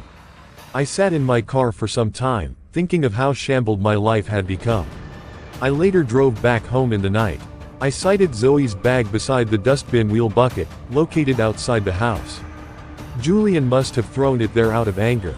I picked up the bag and put it in a safer place, far from the dustbin. As I walked straight to the door, I found it locked with a key. I unlocked it with my spare key before going inside. My heartbeat had not stopped racing since morning. I shook inwardly at the thought of facing Julian again tonight. I kept thinking how I was going to make it right, but couldn't come up with anything reasonable. I was hoping all the messages I sent to her would do a little magic for me. Julian can be difficult when she wants to be. Even things that aren't supposed to matter much she usually takes to heart. This was a heavy offense, and I don't know if she will ever forgive and forget. The whole house felt so quiet when I walked in. I went straight to the kids' room first, but they were not there. I rushed to our bedroom, nobody was there. No sign of Julian or the kids. Clothes were scattered from the wardrobes to the bed. There was a box of clothes on the bed too. My heart was caught in my mouth, as different thoughts crossed my mind. What if Julian had carried the kids and traveled to a place where I can't reach her? What if she went to her family house, which is in another state far from London?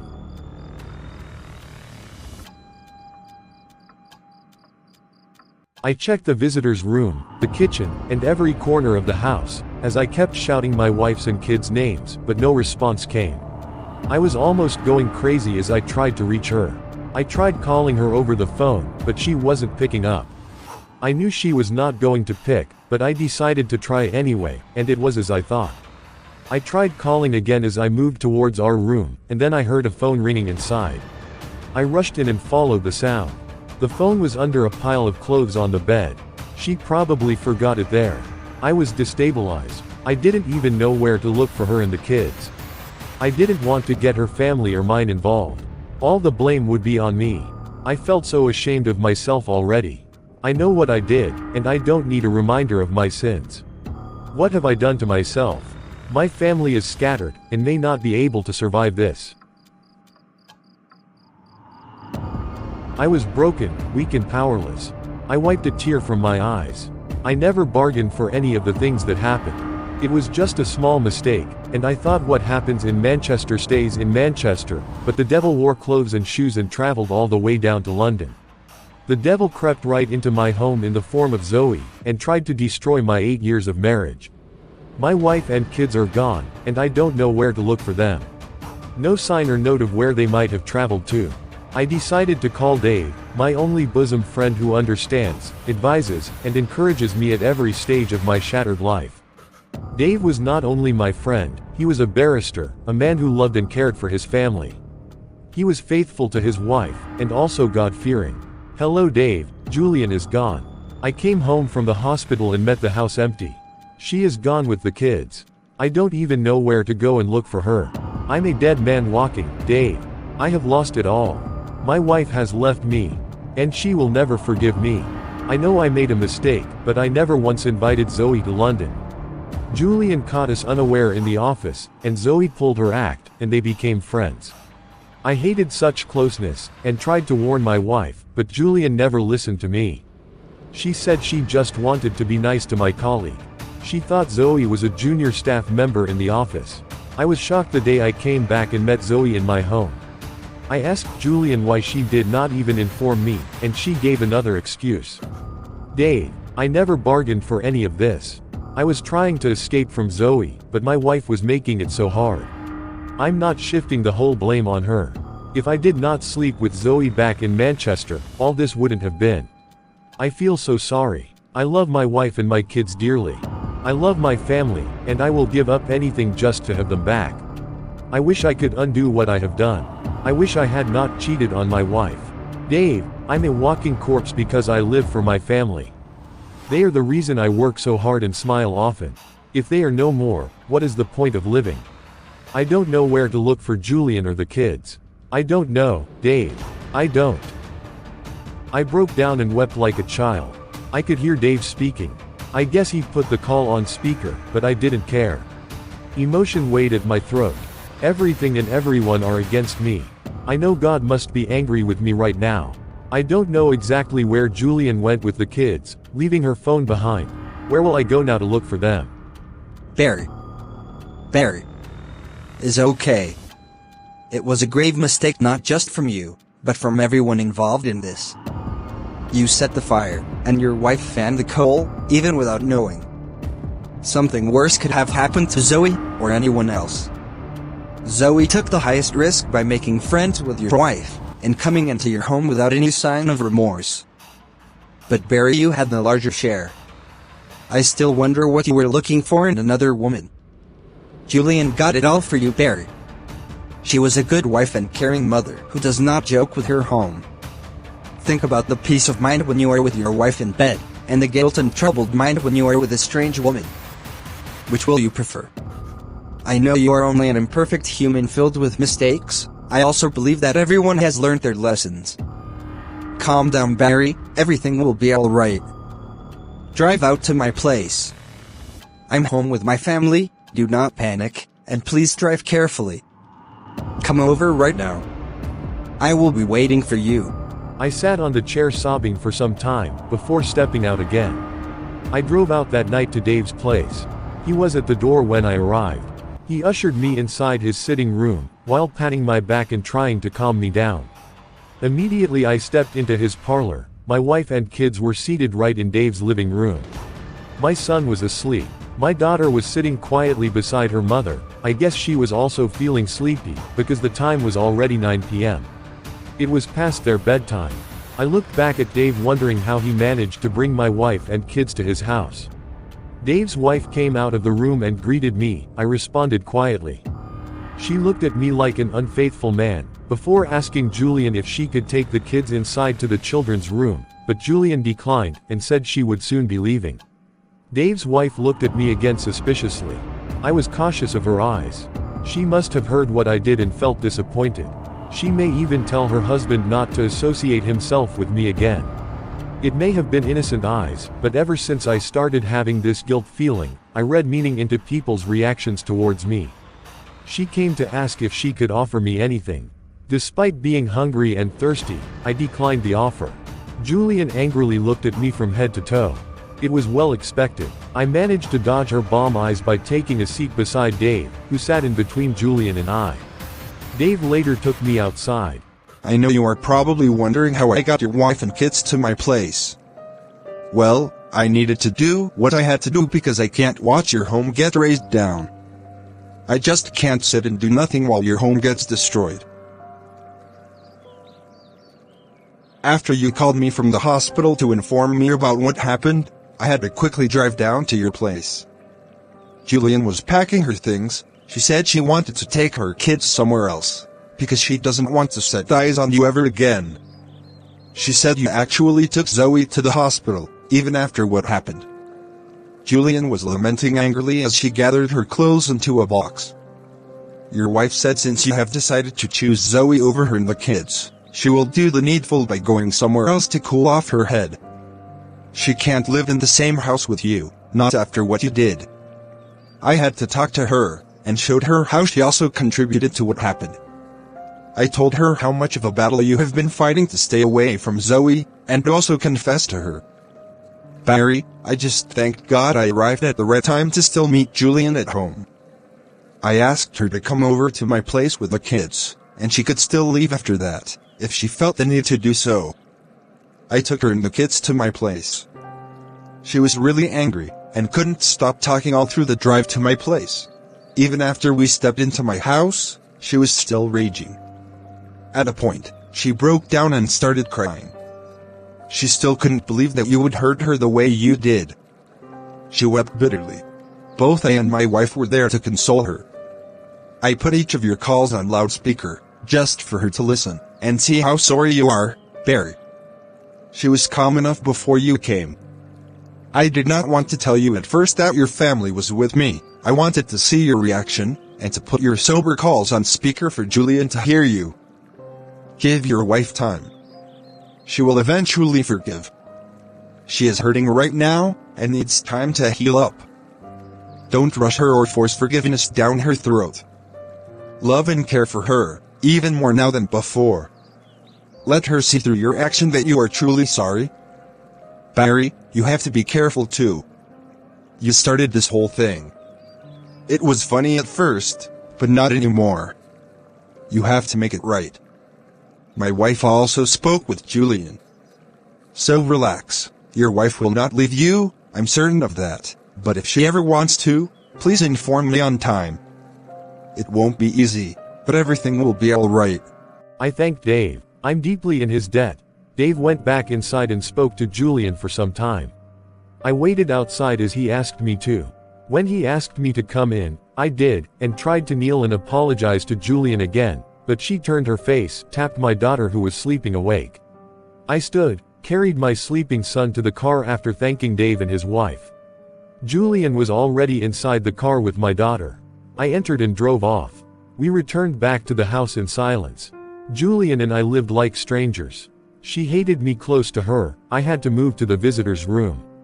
I came back home very early from work every day, and tried to assist in any way necessary.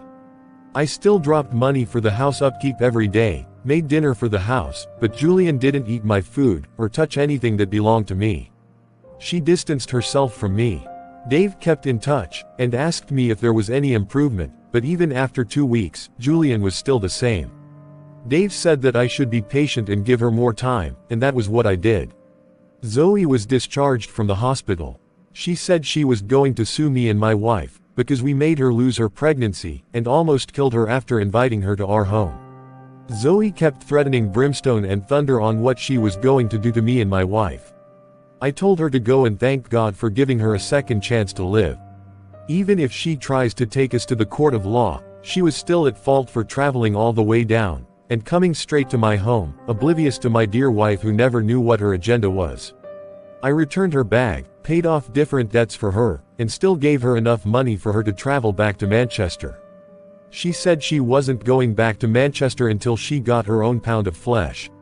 Zoe said she wanted to be pregnant for me, and was almost pregnant, but Julian made her lose her pregnancy, and she would never forgive me or Julian for that. The pregnancy plan didn't make one single sense to me, or her reason for desperately wanting to be pregnant for me. The only way she said she could forgive and drop all charges is if I paid her one more visit at her hotel room.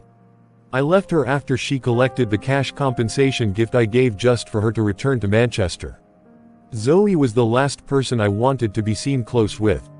Since she doesn't want to go back to Manchester until she gets her revenge, then good luck to her. I will have to report her to the police first, so that whatever happens to her is none of my or my family's business. And if she decides to take the case up, Dave is a barrister, he will know better how to handle Zoe's case. I believe she will never get close to my home again. I don't know how she intends to get back at me or Julian for beating her up, and making her lose an invisible baby. I have done what I had to do. Treated her at my expense, paid her hotel and hospital accumulated bills, and still gave her money to travel back to her base. I can't do more than this for her, or agree to what she is asking of me. If she hasn't learned her lessons, I have learned mine, and I'm trading safe now. Whatever the case may be, all I want is for her to keep her distance from me and my entire family.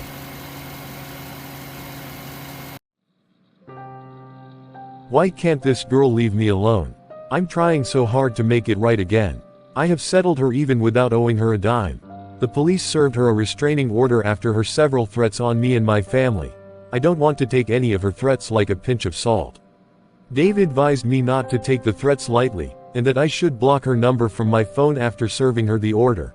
She signed the papers but did not stop sending nudes and romantic messages to my phone. Julian must not see or hear any of this. I have been trying to make her forgive me, and she is gradually coming around after 2 months. I don't want anything that will make her see me as an enemy. I know it is difficult for her to totally forgive, but I kept praying and hoping that she would fully come around. After Zoe signed the restraining order, she reduced her disturbance, but after 2 weeks, she continued. Barry, it's not about signing rubbish form to keep me away from you and the family, it's about what you and your wife did to me. I will get my pound of flesh, and none of you will be spared. I will get a lawyer to take this up for me. Julian attacked me and made me lose my pregnancy. You stood and watched her beat me up with different weapons, and you did nothing. Barry, you encouraged her until I passed out, and almost died in the process. The child I could have had for you is also gone, and you want me to keep calm and do nothing. I will never do that. I will get back at every member of your family. The only way I can drop all these charges, and let you and your family be in peace, is for you to come over to my hotel room. Touch me like you did back in Manchester that made me crave for more. I want you, Barry, and I almost died because of you. So you are owing me big time, and the only way to make it up to me is by coming to be with me in my hotel.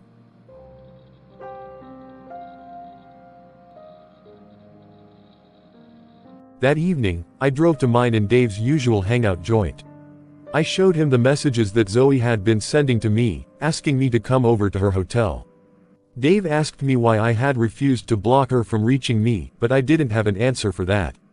Probably I forgot to do that, or I was occupied with other things, and did not remember.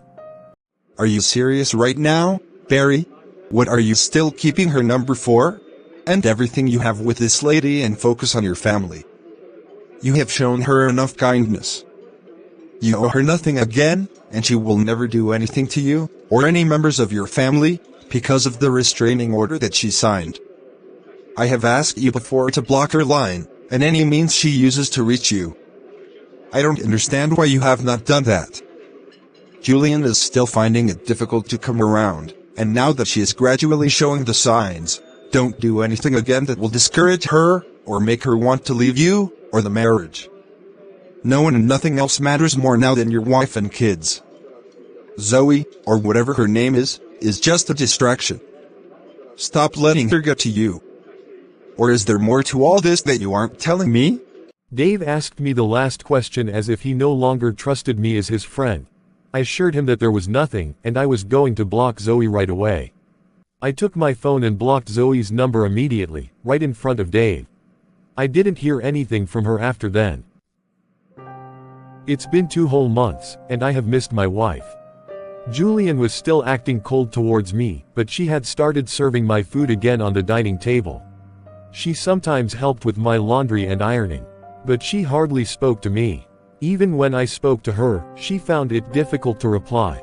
I thanked her for every one of her kindnesses, even when she didn't reply. I moved back to our bedroom, and was hoping she wouldn't take offense. I have kept my distance for over 2 months now, but I desire my wife, and want things to be back to normal. As I moved back to our master bedroom, she walked out to sleep in the visitor's room instead. I tried to plead again and beg her to return to the room, but Julian can be very difficult, and she did not reply to me.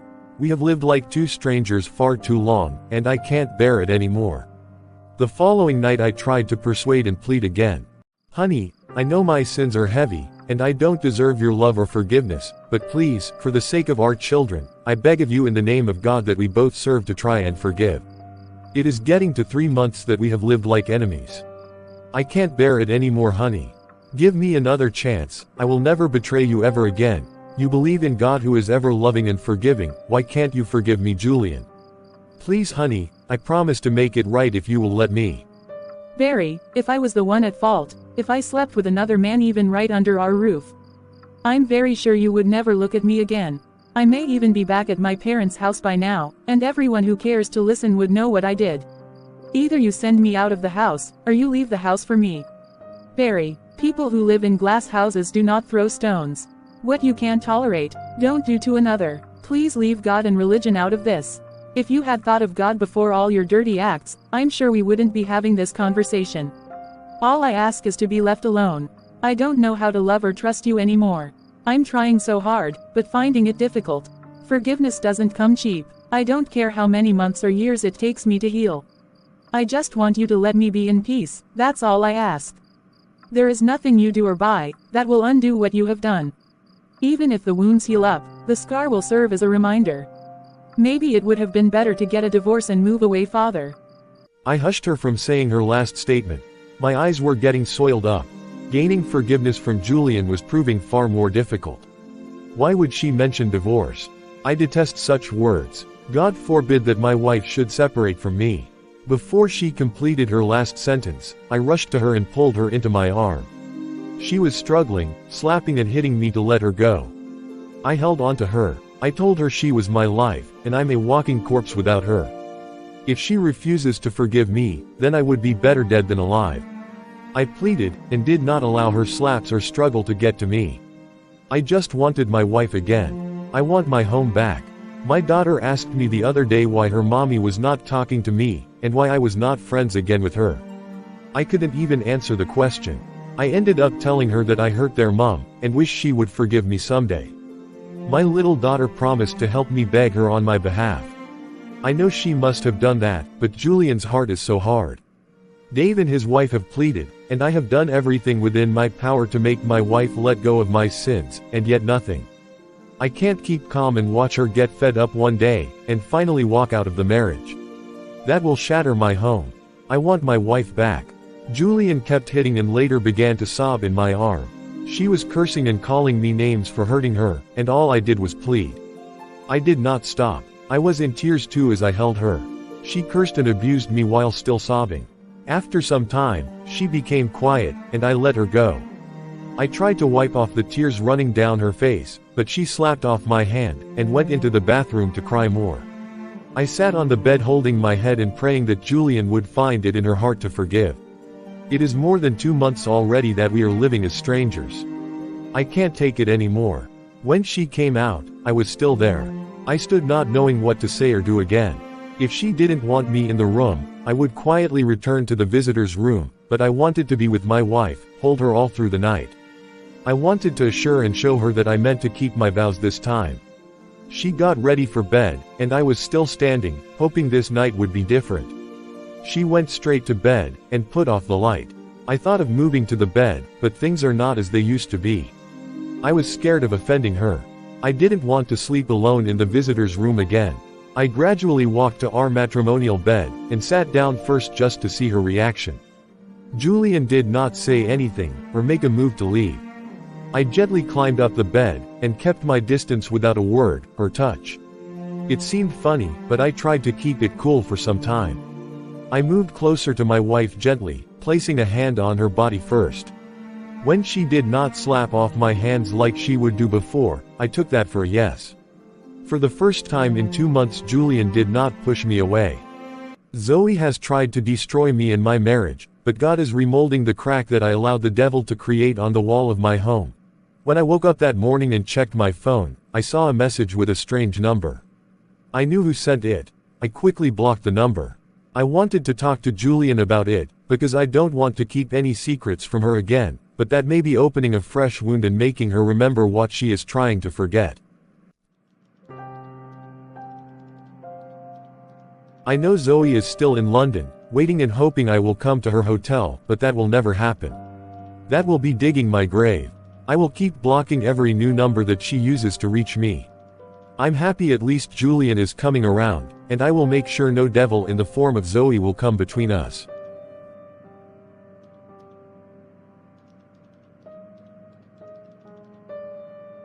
Julian was not fully out. Her restriction and withdrawal was glaring. Some days it's hard for her to look at my face and talk to me, and other days I watch her become the woman that she used to be. I understand her plight, and kept wishing I can change back the hand of time, and turn down my urge to be with another woman. A mistake I will forever regret. Julian was right when she asked me the bitter but true question. If I happen to catch her making out with another man, or having a secret affair, will I accept her and forgive easily? Such a thing will break me into pieces, that's the truth.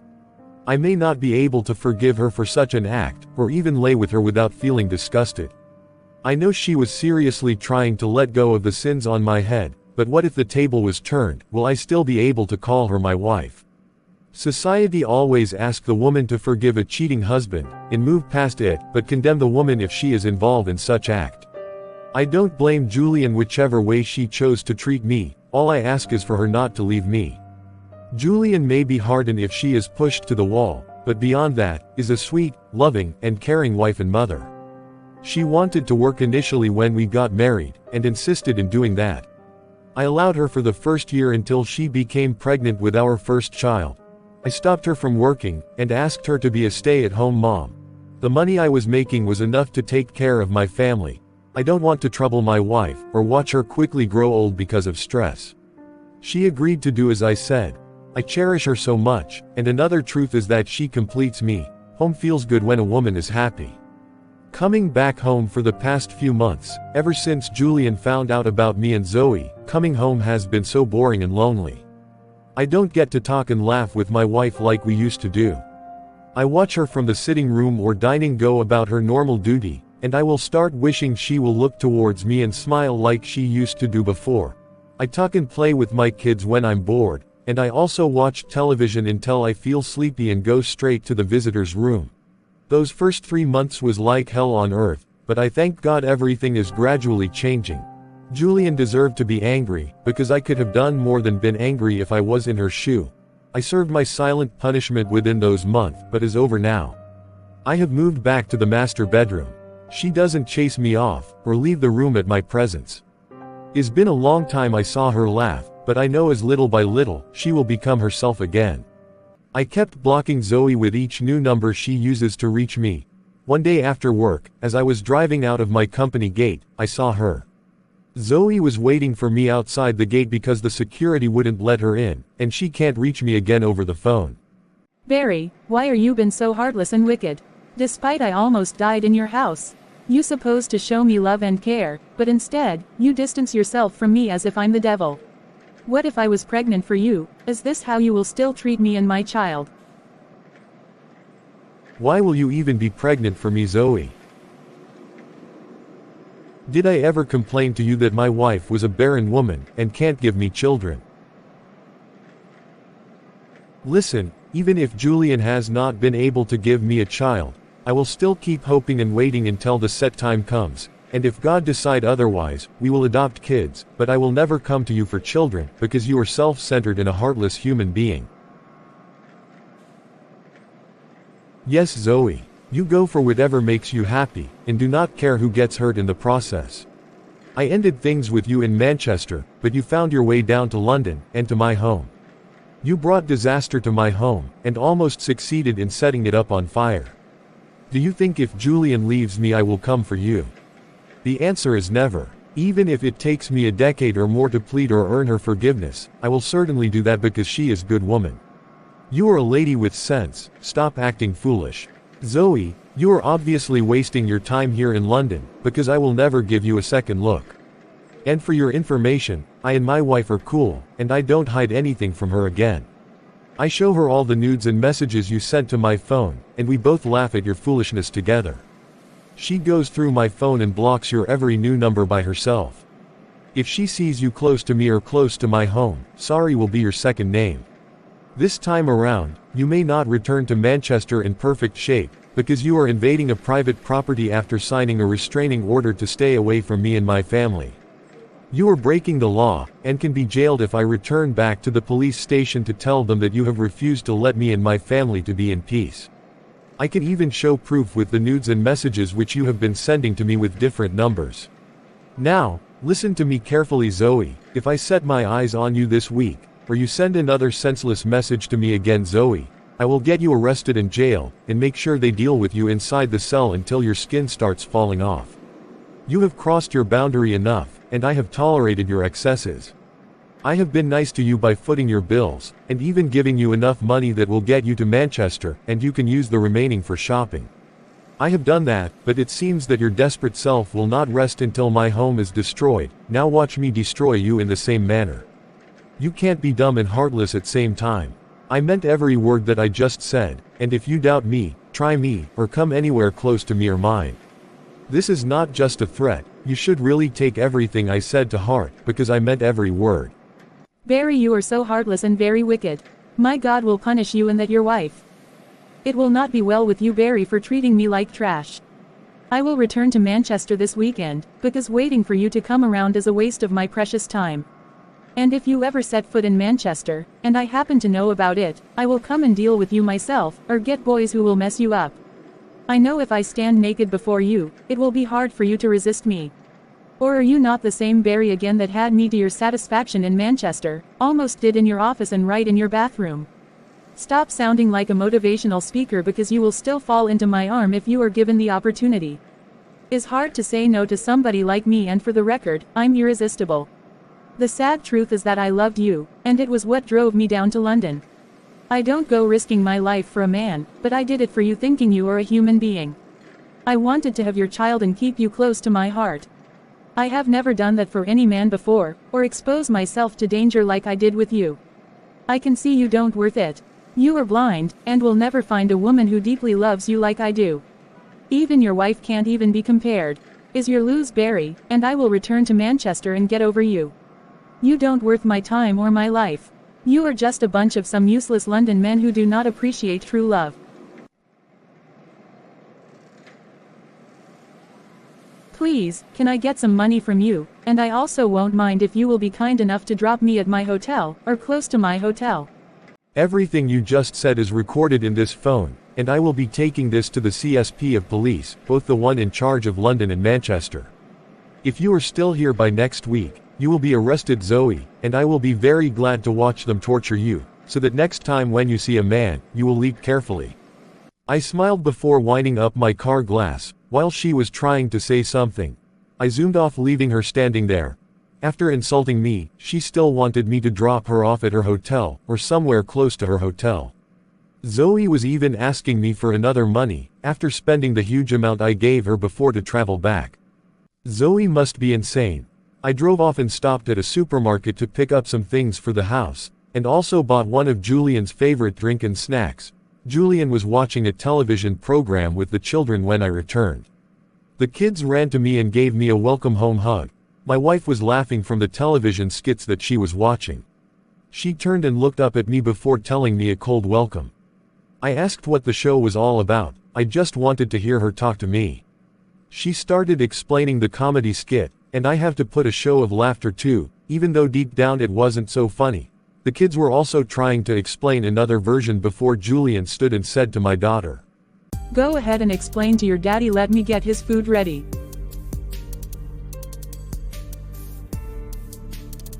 I handed her the bag containing her favorite drink and snacks. She took a peep inside the bag and thanked me. Before walking to the kitchen, I went to the room, entered the bathroom, and had a cool shower. When I came out, Julian was in the room folding cloths. I went to hug her. You smell so nice and fresh, Barry.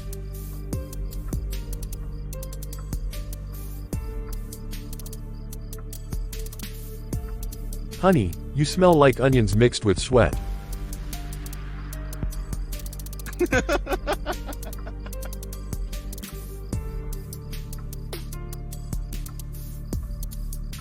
Just joking, honey. I will freshen up before going to bed. Cooking and doing a few other things got me all sweaty. Give me the privilege of bathing you like my baby.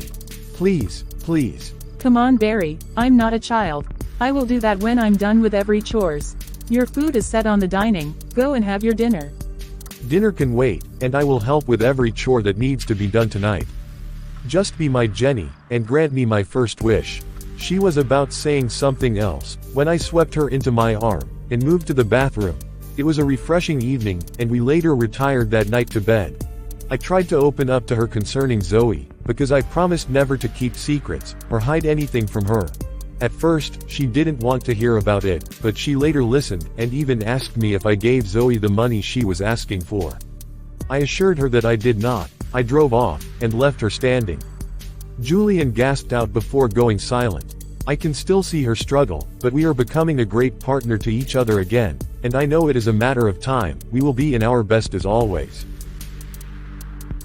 Zoe went back to Manchester, and I never heard from her again. Within the following year, I have traveled to Manchester twice, and returned back to my family in peace. I have never seen or heard from Zoe ever since I saw her last outside my office gate. It has been over a year, and in 3 months' time it will be 2 good years that Zoe became history. My family is flourishing every day. What could I have done without Dave, my good friend, who showed me great support when I needed him?